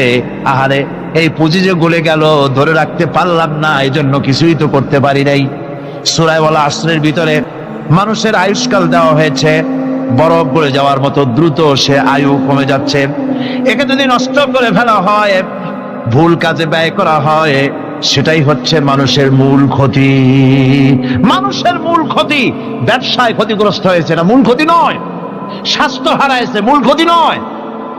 রাজনীতিতে ব্যর্থ হয়েছে, মূল ক্ষতি নয়। জীবনে মন্ত্রিত্ব হারাইছে, মূল ক্ষতি নয়। মূল ক্ষতি প্রতি মুহূর্তে সময় নষ্ট হচ্ছে, এটাই মূল ক্ষতি। ভাইরা, কিয়ামতের দিন জান্নাতীদের কোনো দুঃখ থাকবে না, সকলের দুঃখ থাকবে। জান্নাতীদের কোনো দুঃখ থাকবে নাকি? থাকবে, থাকবে। জান্নাতীদের মনের মধ্যে একটা দুঃখই থাকবে। ভালো করে শুনুন, জান্নাতীদের মনের মধ্যে একটা দুঃখই হবে। তারা মনে মনে চিন্তা করবেন, আফসোস করবেন, আহারে যদি দুনিয়ায় বসে অমুক সময় বাসে বসেছিলাম, আজে বাজে চিন্তা করেছি, বাড়ির ড্রয়িং রুমে একা একা বসে বসে আজে বাজে চিন্তা করেছি, অমুক অমুক সময় খেলাধুলায় কাটাইছি, এই সময়গুলিতে যদি সুবহানাল্লাহ, আলহামদুলিল্লাহ, লা ইলাহা ইল্লাল্লাহ, আল্লাহু আকবার এই তাসবিহ যদি পড়তাম, জিকির আজকার করতাম, জান্নাতের ভিতরে আরো নিয়ামত লাভ করতে পারতাম। সময়টা তো কাজে লাগাইলাম না। মানুষের শর্ত, মুমিনের সব কাজে সব। ওয়াকুলু লিন-নাসি হুসনা, মানুষের সঙ্গে ভালো ভালো কথা কও, মানুষের সঙ্গে হাসি মুখে কথা কও। একজনের সাথে হাসি মুখে কথা বললে আপনার একটা সদকা দেওয়ার মতো সমান সব আমলনামায় লেখা হয়ে গেল। ভালো ভালো কাম করো। আমার তো মনে হয় যে সূরা ওয়াল আসর এটা যেন একটা ঝিনুকের মধ্যে আল্লাহ পাক আটলান্টিক মহাসাগর, প্রশান্ত মহাসাগর, সবগুলি মহাসাগর একটা ঝিনুকের মধ্যে আল্লাহ পুরি দিয়েছেন। মানুষের সাফল্য এবং কল্যাণ, তার ধ্বংস এবং সর্বনাশের পথ কোথায় তা এ কোরআন বলে দিয়েছে। সফলতা কিসে আসবে, ধ্বংস কিসে আসবে, এ কথা আল্লাহ কোরআনে বলে দিয়েছে। আমি আজকে এই সূরা বেছে নিলাম এই কারণে, আমরা চলছি ধ্বংসের দিকে। কোন দিকে যাচ্ছি বলেন না, কোন দিকে? আমার তো মনে হয় হেমিলেনের সেই বংশীবাদক যেন বাঁশি বাজিয়ে চলছে, আর গোটা জাতি তার পেছনে সমুদ্রে ডুবে মরার জন্য অগ্রসর হচ্ছে। বন্ধুগণ, আমি বলতে চাচ্ছি যে আজ আমরা সফলতা এবং ব্যর্থতা কিসে, লাভ আর ক্ষতি কিসে এটা বুঝতে পারছি না বলেই গোটা জাতির এই দুর্দিনে সূরা ওয়াল আসর এইটাই আমাদের আলোচনা করা উচিত বলে আমি মনে করি। এর মধ্যেই আল্লাহ পাক আমাদের লাভ, আমাদের ক্ষতি, আমাদের সাফল্য, আমাদের ব্যর্থতা এর মানদণ্ড নির্ণয় করে দিতে পারেন কে? কথা বোঝেন নাই? তাহলে বলেন না কে দিতে পারেন? সেই আল্লাহ রাব্বুল আলামিন, তিনি কোরআনকে দিয়েছেন, এই সূরা তিনি নাজিল করেছেন। ইমাম শাফিঈ রাহমাতুল্লাহ আলাইহি বলেছেন, লোকেরা যদি এই ছোট্ট সূরাটি উপরে চিন্তা ভাবনা করে তাহলে একটা মানুষের জন্য এই সূরাটাই তার হেদায়েতের জন্য যথেষ্ট হয়ে যেতে পারে, আর কিচ্ছু লাগে না। এই ছোট্ট সূরাটি একটা মানুষের সম্পূর্ণ হেদায়েত হওয়ার জন্য যথেষ্ট। আল্লাহ রাব্বুল আলামিন শুরু করছেন এভাবে, ওয়াল আসরি ইন্নাল ইনসানা লাফি খুসর। ওয়াল আসরি, আসরের আগে একটা অ আছে। আরবি গ্রামার অনুযায়ী এই অটা হচ্ছে ওয়াও কাসমিয়া, এটা হচ্ছে শপথ। আল্লাহ কসম করছেন। আপনারা খুব চিন্তা ভাবনা করেন, মাথা ঠান্ডা করে, কান এবং দিল, মন, মগজ সব এদিকে আপনারা গভীর মনোনিবেশ সহকারে যদি শোনেন তাহলে বুঝতে পারবেন আল্লাহ পাক শপথ করতেছেন, কসম করতেছেন। এটা কি সোজা ব্যাপার না বিরাট ব্যাপার? আমরাও তো কসম করি। কখন করি? কথাটাকে নিশ্চিত করার জন্য, দৃঢ়ভাবে বিশ্বাস করার জন্য বলি, আল্লাহর দোহাই, আল্লাহর কসম, এই বলে আমরা আমাদের কথাকে উপস্থাপন করি অধিকতর বিশ্বাস করার জন্য। আল্লাহ পাক কসম করতেছেন, তবে আল্লাহর কসম আর আমাদের কসম এক না। আমরা কসম করি সবচাইতে যিনি বড়, মহানত্ব, বিরাটত্ব, শ্রেষ্ঠত্বের উপরে ভিত্তি করে আমরা কসম করি, যেহেতু আল্লাহর চাইতে মহান, বড়, শ্রেষ্ঠ আর কেউ নাই। এই জন্যে আল্লাহর চাইতে বড় কেউ নাই বলে আমাদের জীবনের শ্রেষ্ঠ স্লোগান, মুসলমানের জীবনে শ্রেষ্ঠ স্লোগান নারে তাকবীর। আসতে বললেন কেন?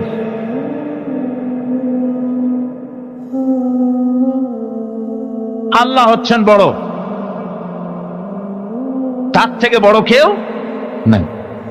আমি চিন্তা করি মাঝে মধ্যে, কিছু মনে নেবেন না, আমি মাঝে মধ্যে চিন্তা করি যে সমস্ত রাজনৈতিক দলের লোকেরা মুসলমান, রাজনৈতিক মতপার্থক্য থাকতেই পারে, যে কোনো দল করতেই পারে, কিন্তু এমন রাজনৈতিক দল আমি কেন করব মুসলমান হয়ে যেই রাজনৈতিক দলের মিছিলে আর মিটিং এ আল্লাহু আকবার স্লোগান দেওয়া যাবে না? কারণ হচ্ছে আমি যখন দুনিয়া এসেছিলাম, আপনি যখন দুনিয়া এসেছিলেন, আপনার আমার কানে কি শোনানো হয়েছে? কন্ত আজান শোনানো হয়েছে। দুনিয়ায় এসে আমি প্রথম কি শুনেছি? আল্লাহু আকবার, এটাই শুনেছি। আজানের প্রথম শব্দ কি? নামাজের প্রথম শব্দ কি? ইকামতের প্রথম শব্দ কি? জানাজা, জীবনের শেষ নামাজ, এটার প্রথম শব্দ কি? এটা শেষ শব্দ কি? তাহলে এর সিগনিফিকেন্সটা কি? এর অর্থটা হচ্ছে আমার জন্ম থেকে মৃত্যু পর্যন্ত জীবনের সকল ক্ষেত্রে আমাকে বলতে হবে, স্বীকার করতে হবে, মানতে হবে, নিতান্ত গোলামের মতো মানতে হবে আল্লাহু আকবার। আল্লাহর চাইতে শ্রেষ্ঠ কেউ। আমরা কসম করি যেহেতু আল্লাহ বড়, তার বিরাটত্বের উপরে নির্ভর করে আমরা কসম করি, কিন্তু আল্লাহর চাইতে বড় তো কেউ নাই। উনি কসম যখন করবেন, উনি করবেন কিসের কসম? আমাদের কসম আর আল্লাহর কসম এক নয়। রব্বুল আলামিন যখন কসম করেন, তিনি তার কাছে বড়, তার চাইতে বড় কেউ নাই, শ্রেষ্ঠ কেউ নাই, মহান কেউ নাই। সেজন্য তিনি যে কসম করেন, যে কথা বলতে চান, ওই কথার সাথে, ওই বিষয়ের সাথে যার সম্পর্ক, যার সাযুজ্য আছে, সম্পৃক্ততা আছে, সিমিলারিটি আছে, তার কসম আল্লাহ পাক করেন। যেহেতু এখানে আল্লাহ রাব্বুল আলামিন মানুষের সফলতা, ব্যর্থতা, মানুষের লাভ আর ক্ষতির কথা বলবেন, সেজন্য আল্লাহ পাক মানুষের জীবনের সাথে, মানুষের সম্পর্ক রয়েছে, তার জীবনের মানুষের সাথে সম্পর্ক রয়েছে, সময়ের মানুষের সঙ্গে সম্পর্ক রয়েছে, ইতিহাসের। তাই রব্বুল আলামিন বলেন, ওয়াল আসরি ইন্নাল ইনসানা লাফি খুসর। আমি কসম করি সময়ের, আমি কসম করি ইতিহাসের, আমি কসম করি জীবনের, আমি কসম করি সময়ের। যেহেতু এই জীবন আছে বলে আমরা আছি, জীবন না থাকলে আমরা বাঁচি না। ইতিহাসের কসম আল্লাহ করেন, কারণ হলো ইতিহাস মহাকালের সাক্ষী। এই মহাকালের দুষ্কৃতিকারা, তাদের দুষ্কৃতি যারা, তাদের দুষ্কৃত, তাদের দুষ্কৃত কর্ম, যা তারা যে খারাপ কাজ করেছে, সেই খারাপ কাজের ইতিহাস ধারণ করেছে। যারা সুকৃতি করেছে, তাদের সুকর্মগুলি ইতিহাস ধারণ করেছে। ইতিহাস হচ্ছে নীরব সাক্ষী। আল্লাহ বলেন, আমি ওই ইতিহাসের সাক্ষী, আমি জীবনের সাক্ষী, আমি সময়ের সাক্ষী। যেহেতু সময় কারো জন্য বসে থাকে না। সময়ের ব্যাপারে হযরত ইবনে কাইয়িম রাহমাতুল্লাহ আলাইহি তিনি বলেছেন, মা মাদা ফিদ দুনিয়া আহলামুন ওয়া মা বাকিয়া মিনহা আমানি। মা মাদা ফিদ দুনিয়া আহলামুন, আমি আমার জীবনের যে অংশ ফেলে এসেছি এটা আমার স্বপ্ন। ওয়া মা বাকিয়া মিনহা আমানি, আর যেটা আমার সামনে জীবন বাকি আছে ওটা হচ্ছে আমার আকাঙ্ক্ষা। ওয়াল ওয়াক্তু বাইনাহুমা দায়ুন, আর এর মাঝখান থেকে সময় চলে যাচ্ছে। সময় আমার জন্য বসে নেই, সময় চলে যাচ্ছে। এই পৃথিবীতে আসার পর আমাদের হায়াত তো বাড়ছে না, বরং হায়াত প্রতি মুহূর্তে কি হচ্ছে? লোকেরা বলে হায়াত বাড়ে, হায়াত তো বাড়ে না। হায়াত কি হয়? জন্মের পরের থেকে আমার জন্য রিজার্ভ আছে যতটুকুন, 50 বছর বাঁচবো, 60 বছর বাঁচবো, যতটুকুন হায়াত আমার জন্য নির্ধারিত করা আছে, নির্ধারণ করা আছে, প্রতিদিন একদিন করে কমে যেতেছে। এজন্য আমি বলি, আমার বাড়িতে যে ঘড়িটা আছে, এই ঘড়িটা বেলা 1টার সময় ঢং করে একটা আওয়াজ দেয়, শ্রোতাকে শুনিয়ে দেয়, বাড়িওয়ালা তোমার জীবনের মূল্যবান হায়াত থেকে 1 ঘন্টা কমায়া দিলাম। 2টার সময় 2টা ঘন্টা লাগায় শোনায় দিল, বান্দারে তোমার জীবনের মূল্যবান সময় থেকে 2টি ঘন্টা কমে গেল। এমনি করে দিন গেল, মাস গেল, বছর গেল, আমাদের হুঁশ হলো না। সময় চলে গেল তাস খেলে খেলে, সময় চলে গেল আমাদের খেলাধুলা করে, শয়তানি বদমাশি করে। সময় কতটুকুন পেলাম?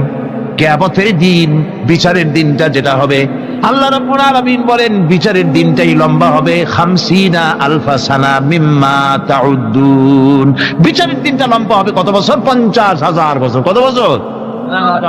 দুনিয়ায় যেভাবে তুমি হিসাব করো, দুনিয়ার গণনা অনুযায়ী হাসরের বিচারের দিনটা হবে 50,000 বছরের মতো লম্বা। এক কিতাবে দেখেছি, তিনি লিখেছেন হিসাব করে, কিয়ামতের ওই দিনটার হিসাবে 50,000 বছর একটা দিন লম্বা। ওই হিসাবে পৃথিবীতে যারা 60 বছর বাঁচলো, সে যেন আখেরাতে 2 মিনিট দুনিয়ায় বাঁচলো। চিন্তা করেছ? মাত্র 2 মিনিট। 60 বছর যারা হায়াত পেল, 2 মিনিট বাঁচলো। এই 2 মিনিটের জন্য কত হাঙ্গামা, কত মারধর, কত সন্ত্রাস, ক্ষমতার জন্য লড়াই, হ্যান করেঙ্গে ত্যান করেঙ্গে, লাঠি কে আন্দার মুগুর ভরেঙ্গে, শক্তির ঠেলায় অস্থির। कोई बशर नहीं सामा सो बरस के हैं पल की खबर नहीं। মৃত্যু সম্পর্কে আমাদের কারো জানা নাই, যে কোনো মুহূর্তে মৃত্যু আমাদের কাছে এসে যেতে পারে। মৃত্যু সম্পর্কে কিছুই জানা নাই, অথচ প্রতি মুহূর্তে আমরা মৃত্যুর দিকে এগিয়ে চলছি। মাল সামান 100 বছর কি ধরে খাবো তাও জমা করে রেখেছি, কিন্তু এক মুহূর্তের খবর নাই। মা ফিরে এসেছি, বাড়ি যেতে পারবো নিশ্চয়তা নাই। আছে? বলেন আছে? আপনি বাড়িটাও ভালো, বসেছেন, দাঁড়াতে পারবেন, এই নিশ্চয়তা আছে? নাই। সুতরাং সূরার যে সময়ের উপরে কসম করে মূলত সময়ের অপরিসীম গুরুত্ব সম্পর্কে আল্লাহ পাক মানুষকে বুঝাই দিতেছেন। সময়ের দাম দাও। আমাদের সময় চলে যায় গান শুনতে শুনতে, আশ্চর্য মলম বিক্রি করা দেখতে দেখতে, তাস পাশা খেলতে খেলতে সময় চলে যায়, কেউ খেয়াল করে না। সময় বলতে অতীত কালও হতে পারে, আবার বর্তমানও হতে পারে। আর বর্তমান কাল কোনো কালই না, বর্তমান কাল কোনো কাল নয়। প্রতি মুহূর্তে ভবিষ্যৎ এসে বর্তমান হয়, আর প্রতি মুহূর্তে বর্তমান কি হয়? অতীত হয়ে যায়। বর্তমান কাল বলে কোনো কাল নাই, প্রতি মুহূর্তে অতীত হয়ে যাচ্ছে। এই যে আমি মাহফিলে বসছিলাম প্রথম এসে, ওইটা কি এখনো বর্তমান আছে? এই যে বর্তমান কথা বলছি, এটা অতীত হয়ে যাচ্ছে। সুতরাং বর্তমান কাল নাই। আল্লাহ পাক অল আসরের সময়ের কসম করে বলছেন। যদি আমরা চিন্তা ভাবনা করি তাহলে আমরা লক্ষ্য করব আমাদের আসল মূলধন সময়। আসল মূলধন কি? জীবনের আসল মূলধন কি? সময়। ইমাম রাজি রহমতুল্লাহ আলাইহি এই পর্যায়ে এক বুজুর্গের ব্যক্তির কথা তিনি আলোচনা করেছেন। তিনি বলেছেন যে একটা লোক, তিনি সূরা আল আসর এর ব্যাখ্যা তিনি বুঝতেছিলেন না। ব্যাখ্যাটা কি? এই মাথার মধ্যে ঘুরপাক খাচ্ছিল এর ব্যাখ্যা কি? একবার তিনি বাজারে ঢুকলেন, তারপরে তিনি শুনতে পেলেন বাজারের এক প্রান্ত থেকে একজন চিল্লায় বলতেছে, সেই ব্যক্তির উপরে রহম করো যার পুঁজি গলে যায়, সেই ব্যক্তির উপরে রহম করো যার পুঁজি গলে যায়। উনি চিন্তা করলেন পুঁজি এবার গলে কেমন? উনি দৌড়ে গেলেন, যায় দেখেন যে ব্যাটা চিল্লাচ্ছে সে হচ্ছে বরফ বিক্রেতা। কি বিক্রেতা? বরফ, বরফ, আইস। এখন এই বরফ বিক্রেতা সে চিল্লায় বলতেছে, সেই ব্যক্তির পরে রহম করো যার পুঁজি কি গলে যায়। সূর্যের তাপ বাড়তেছে আর বরফ গলে যাচ্ছে। সে বুঝাতে চাচ্ছে যে আমার এই বরফটা জমাট থাকা অবস্থায় তোমরা কেউ কেনো, যেহেতু আমার পুঁজি তো এর মধ্যে আমি ইনভেস্ট করেছি। এটা যদি পানি হয়ে যায় তো পানি তো কেউ কিনবে না, এটা তো যেখানে সেখানে পাওয়া যায়। বরফ পাওয়া যায় না বলেই তো আমি বরফ কিনে আনছি। তোমরা আমার প্রতি দয়া করো, তাড়াতাড়ি করে বরফটা কিনে নিয়ে যাও। ইমাম রাজি রহমতুল্লাহ আলাইহি বলেন, বুজুর্গ ব্যক্তি চিৎকার মেরে বললেন, আল্লাহু আকবার, আমি কিন্তু এই বরফ বিক্রেতার ঘোষণার মধ্য দিয়ে সূরা আল আসরের তাফসীর আমি বুঝে ফেলেছি। তার মানে হলো বরফ বিক্রেতা যেভাবে বলতেছে সেই ব্যক্তির উপরে রহম করো যার পুঁজি গলে যায়, আমারও তো একটা পুঁজি আছে, ওই পুঁজির নাম হায়াত। প্রতি মুহূর্তে আমার পুঁজি তো গলে যেতেছে, আমার পুঁজি তো গলে যায়, প্রতি মুহূর্তে কমে যেতেছে। আহারে, এই পুঁজি যে গলে গেল ধরে রাখতে পারলাম না, এই জন্য কিছুই তো করতে পারি নাই। সূরা আল আসরের ভিতরে মানুষের আয়ুষ্কাল দেওয়া হয়েছে বরফ গলে যাওয়ার মতো দ্রুত, সে আয়ু কমে যাচ্ছে। একে যদি নষ্ট করে ফেলা হয়, ভুল কাজে ব্যয় করা হয়, সেটাই হচ্ছে মানুষের মূল ক্ষতি। মানুষের মূল ক্ষতি। ব্যবসায় ক্ষতিগ্রস্ত হয়েছে না, মূল ক্ষতি নয়। স্বাস্থ্য হারাইছে, মূল ক্ষতি নয়। রাজনীতিতে ব্যর্থ হয়েছে, মূল ক্ষতি নয়। জীবনে মন্ত্রিত্ব হারাইছে, মূল ক্ষতি নয়। মূল ক্ষতি প্রতি মুহূর্তে সময় নষ্ট হচ্ছে, এটাই মূল ক্ষতি। ভাইরা, কিয়ামতের দিন জান্নাতীদের কোনো দুঃখ থাকবে না, সকলের দুঃখ থাকবে। জান্নাতীদের কোনো দুঃখ থাকবে নাকি? থাকবে, থাকবে। জান্নাতীদের মনের মধ্যে একটা দুঃখই থাকবে। ভালো করে শুনুন, জান্নাতীদের মনের মধ্যে একটা দুঃখই হবে। তারা মনে মনে চিন্তা করবেন, আফসোস করবেন, আহারে যদি দুনিয়ায় বসে অমুক সময় বাসে বসেছিলাম, আজে বাজে চিন্তা করেছি, বাড়ির ড্রয়িং রুমে একা একা বসে বসে আজে বাজে চিন্তা করেছি, অমুক অমুক সময় খেলাধুলায় কাটাইছি, এই সময়গুলিতে যদি সুবহানাল্লাহ, আলহামদুলিল্লাহ, লা ইলাহা ইল্লাল্লাহ, আল্লাহু আকবার, এই তাসবিহ যদি পড়তাম, জিকির আজগার করতাম, জান্নাতের ভিতরে আরো নিয়ামত লাভ করতে পারতাম। সময়টা তো কাজে লাগাইলাম না। মানুষের শর্ত, মুমিনের সব কাজে সব। ওয়াকুলু লিন-নাসি হুসনা, মানুষের সঙ্গে ভালো ভালো কথা কও, মানুষের সঙ্গে হাসি মুখে কথা কও। একজনের সাথে হাসি মুখে কথা বললেন, আপনার একটা সদকা দেওয়ার মতো সমান সব আমলনামায় লেখা হয়ে গেল। ভালো ভালো কাম করো। বন্ধুগণ, সময় দ্রুত গতিতে চলে যাচ্ছে, মানুষের জীবন ক্ষতিগ্রস্ত হচ্ছে। ক্ষতি থেকে বাঁচতে পারবে 4টা গুণ যার মধ্যে আছে, বাকি সব ক্ষতিগ্রস্ত হয়ে যাবে। আমার ভাইয়েরা, এই কথাগুলি বলে আল্লাহ পাক যেন এরকম একটা দৃষ্টান্ত দিলেন। আপনি যদি পরীক্ষার হলে গিয়া দেখেন ছাত্ররা পরীক্ষা দিতেছে, পরীক্ষার জন্য নির্ধারিত সময় কতটুকুন? 3 ঘন্টা। 3 ঘন্টা। 3 ঘন্টা। হযরত ইউনূস আলাইহিস সালাম মাছে তারে গিলে ফেলে দিল। হতাশায় তিনি হার্ট ফেল করেন নাই। মাছের পেটের মধ্যে যদি কেউ চলে যায়, বেরিয়ে যাওয়ার জন্য কোনো ব্যাকডোর আছে নাকি? কোন পালাবার কোন রাস্তা আছে? মাছের পেটের জানালা দরজা আছে কিছু? কিছুই নেই। তিনি হতাশ হলেন না। মাছের পেটের ভেতরে বসে হযরত ইউনূস আলাইহিস সালাম বুক ভরা আশা নিয়ে আল্লাহর দরবারে তিনি ঘোষণা করলেন, লা ইলাহা ইল্লা আনতা সুবহানাকা ইন্নী কুনতু মিনাজ জালিমিন। পড়েন না সবাই, লা ইলাহা ইল্লা আনতা সুবহানাকা ইন্নী কুনতু মিনাজ জালিমিন। হযরত ইউনূস আলাইহিস সালাম বললেন, আল্লাহ তুমি ছাড়া কোনো ইলাহ নাই, তোমার পবিত্রতা ঘোষণা করছি, আমি জালিমদের অন্তর্ভুক্ত হয়ে গেছি। তিনি যখন চিল্লাচ্ছিলেন, মাছের পেটের ভিতরে বসে যখন কাতরুক্তি করতেছিলেন, আল্লাহ বুঝি তখন শোনেন নাই সে কথা? কি বলেন? আল্লাহ বুঝি তখন তন্দ্রায় বা নিদ্রায় ছিলেন? না। আল্লাহ পাক কি ঘুমান? তন্দ্রায় যান? লা তাখুযুহু সিনাতুন ওয়ালা নাওম।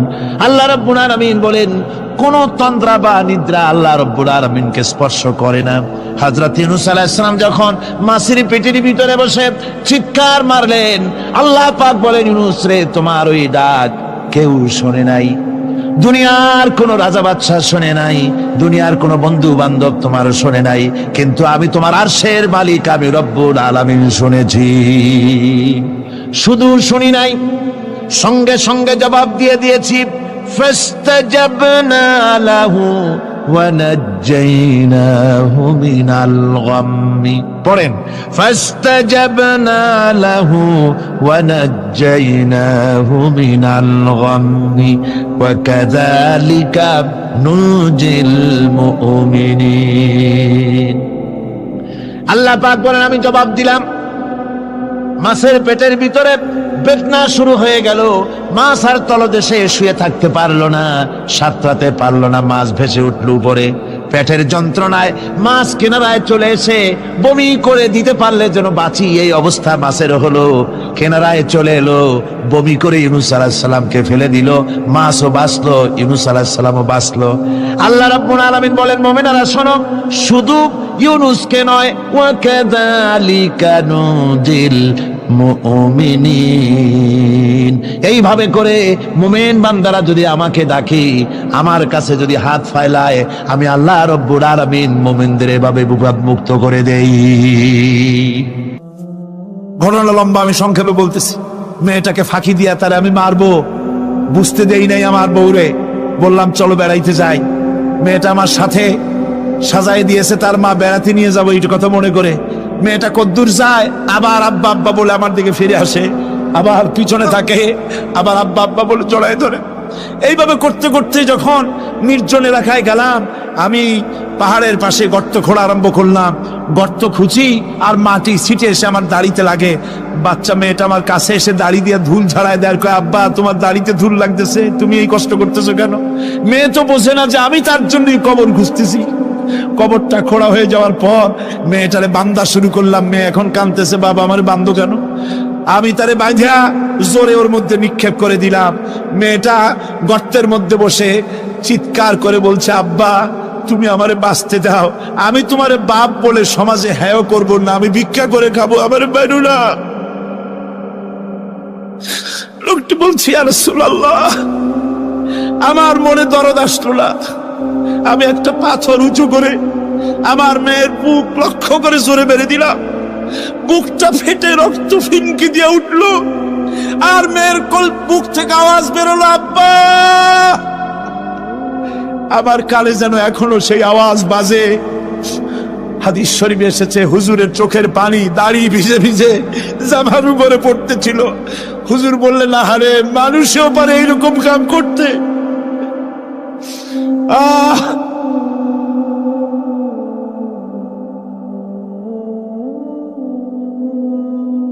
পৃথিবীতে নারীর যখন কোনো সম্মান ছিল না, মর্যাদা ছিল না, সেই সময় আমার রাসূল, আমার বিশ্বনবী নারীদেরকে সম্মানের হাত ধরে গর্তের ভিতর থেকে উঠাইয়া রানীর সিংহাসনে বসায় দিলেন। সুবহানাল্লাহ, মায়ের মর্যাদা দিয়ে দিলেন। সুবহানাল্লাহ, নারীরা আমাদের মায়ের জাত। নারীরা আমার কিয়ের জাত? মায়ের জাত। আমার মা বোনেরা, তোমাদের সম্মান কত তোমরা জানো না। আমরা পুরুষ, আমাদের পায়ের তলে জুতা, আর তোমরা আমাদের মায়ের জাত। তোমরা নারী, তোমাদের পায়ের তলে আল্লাহর জান্নাত, আল্লাহর ব্যস্ততা তোমাদের পায়ের তলে। এই সম্মান আল্লাহ তোমাদের দিয়েছে, নবী দিয়েছেন। সুবহানাল্লাহ কর। ভাইরা আমার, অধিকার ইসলাম দিয়েছে। বিবাহ যখন হয়, এই বিবাহের সময় এজেন্ট আনতে হয়। আর বিবাহ হচ্ছে বিবাহ বৈঠক। এজেন্ট আনার জন্য ওই যে কি জানি কয়, ম্যারেজ রেজিস্ট্রার বা মৌলবি সাহেব, কার অনুমতি আগে নেয়? বলেন কার অনুমতি?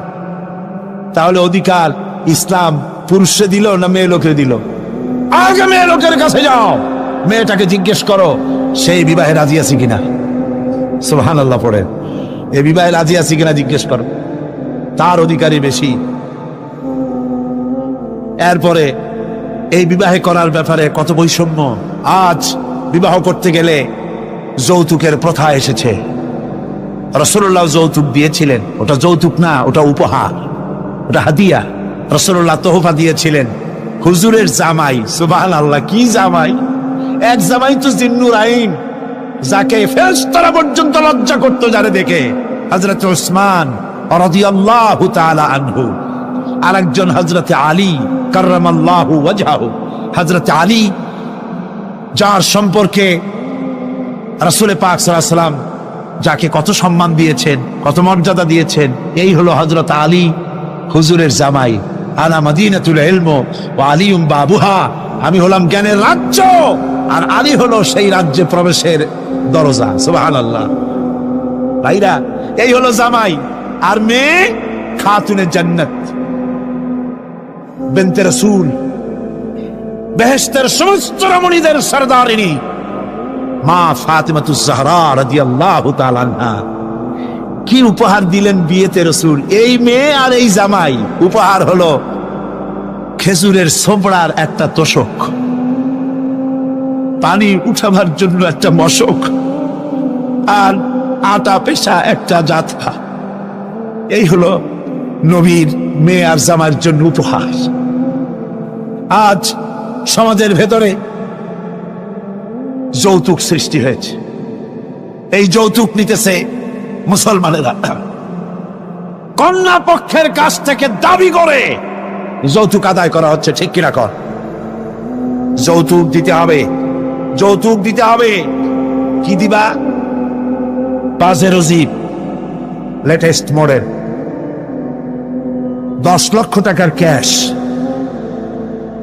গুলশানে অফিস, মঙ্গল গ্রহে বাড়ি। মানে মেয়ে জন্ম দিয়া বাপ এমন বিপদে পড়েছে যেন তওবা করা দরকার, আল্লাহ আমারে মাইয়া দিও না। ঠিক কিনা কর? সমাজের অবস্থা। আপনি মেয়ে বিয়ে দেওয়ার সময়, ছেলে বিয়ে দেওয়ার সময় কন্যা পক্ষের কাছ থেকে ডিমান্ড করতে পারবেন না।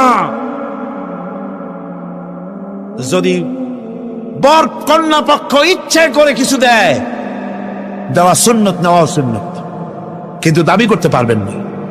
দাবি করে যদি নেন, শুকরের মাংস খাওয়া কি বলেন নাকি, কুত্তার পায়খানা খাওয়া কি?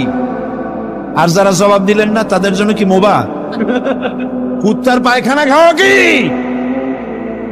সুতরাং মেয়ে বিয়ে, ছেলে বিয়ে দেওয়ার সময় কন্যা পক্ষের কাছ থেকে যৌতুক আদায়ের নামে দাবি করে কোনো কিছু শুয়ারের মাংসের মতো, কুত্তার পায়খানার মতো এসব জিনিস আপনারা কি দাবি করে আদায় করবেন?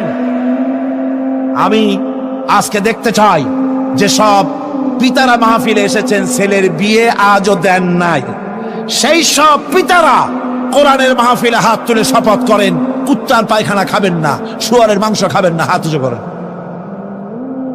ওই ছেলেরা, তুমি বাপ হইছো কবে? হাত নামাও।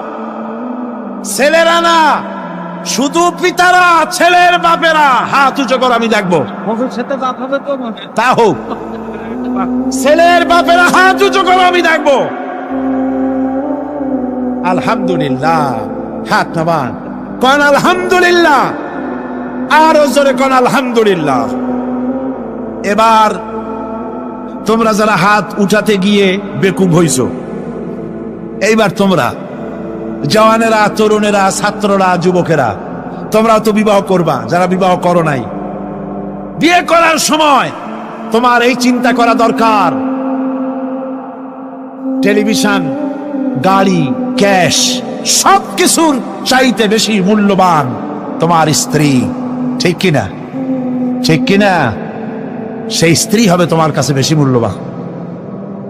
দাবি করে কিছু নিতে পারবা না। যদি শ্বশুর একটা ঘড়ি দেয়, সুমা খাইয়া হাতে লাগায় নিয়ে আসবা। যদি একজোড়া জুতা দেয়, 14 গোষ্ঠীর কপাল মনে করে নিয়ে আসবা। শেরওয়ানে দিল, আলহামদুলিল্লাহ বলে গায়ে দিয়ে নিয়ে আসবা। তোমার তো তৃপ্তি হওয়া উচিত। আমার শ্বশুর, আমার শাশুড়ি, তার 18 বছর, 20 বছর, 22 বছরের কলিজার নিংড়ানো স্নেহকে উজাড় করে দিয়ে তার কলিজার টুকরা মেয়েটাকেই তো দিয়ে দিয়েছে আমাকে। এর থেকে টেলিভিশন বেশি, রেডিও বেশি, গাড়ি বেশি, বাড়ি বেশি? বিবাহ করবা মহব্বত করে, নিজের টাকা দিয়া, বাপের টাকা দিয়া, সোনা দিয়া, দানা দিয়া, কসমেটিক্স দিয়ে, সুন্দর সুন্দর শাড়ি দিয়ে সাজাইয়া, রানীর মর্যাদা দিয়ে বাড়িতে এনে সম্মানের সাথে রাখবে। জীবনে খোটা দিবা না। বলি বড় দুঃখে, এই জন্য বলি, আমার দেশে একটা যৌতুকের ঘড়ির জন্য, একটা যৌতুকের রেডিওর জন্য, 100 টাকার জন্য আমার দেশে স্বামীরা স্ত্রীকে গলা টিপে হত্যা করেছে। এরা মানুষ না, জানোয়ার।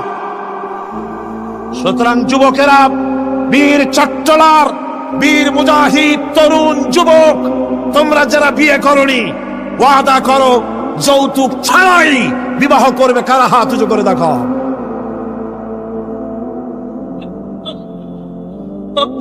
বুড়ারা হাত তুললে তো মনে হয় যেন আবার বিয়ে করতে চায়। বুড়ারা না, জওয়ানেরা, জওয়ান, বসো বসো বসো বসো। আলহামদুলিল্লাহ, জোরে কোন আলহামদুলিল্লাহ, আরো জোরে কোন আলহামদুলিল্লাহ। আমি তো দাঁড়াইতে বলি নাই, আমি তো দাঁড়াতে বলি নাই। ভাইরা দাঁড়ালেন কেন? বলছি দোয়া কবুলের রাত, দোয়া করিয়া যান। বসেন, কেউ দাঁড়িয়ে থাকেন না, সবাই বসেন।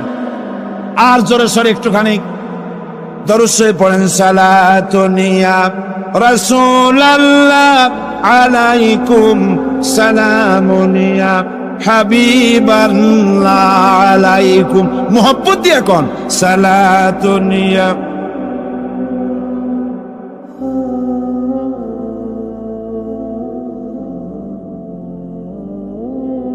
সালাতুনিয়া রাসূলুল্লাহ, সালামুন ইয়া হাবিবাল্লাহ আলাইকুম। ভাইরা আমার, আমি খুব খুশি হয়েছি, আল্লাহ খুশি হয়েছে। কোন আলহামদুলিল্লাহ। আজকের মাহফিল সার্থক।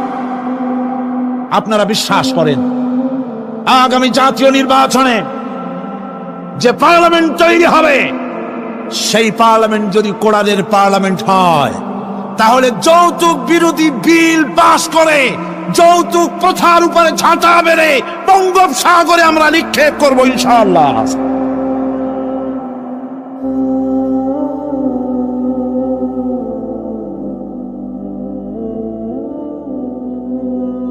আমার কাছে, আমাদের কাছে অনেক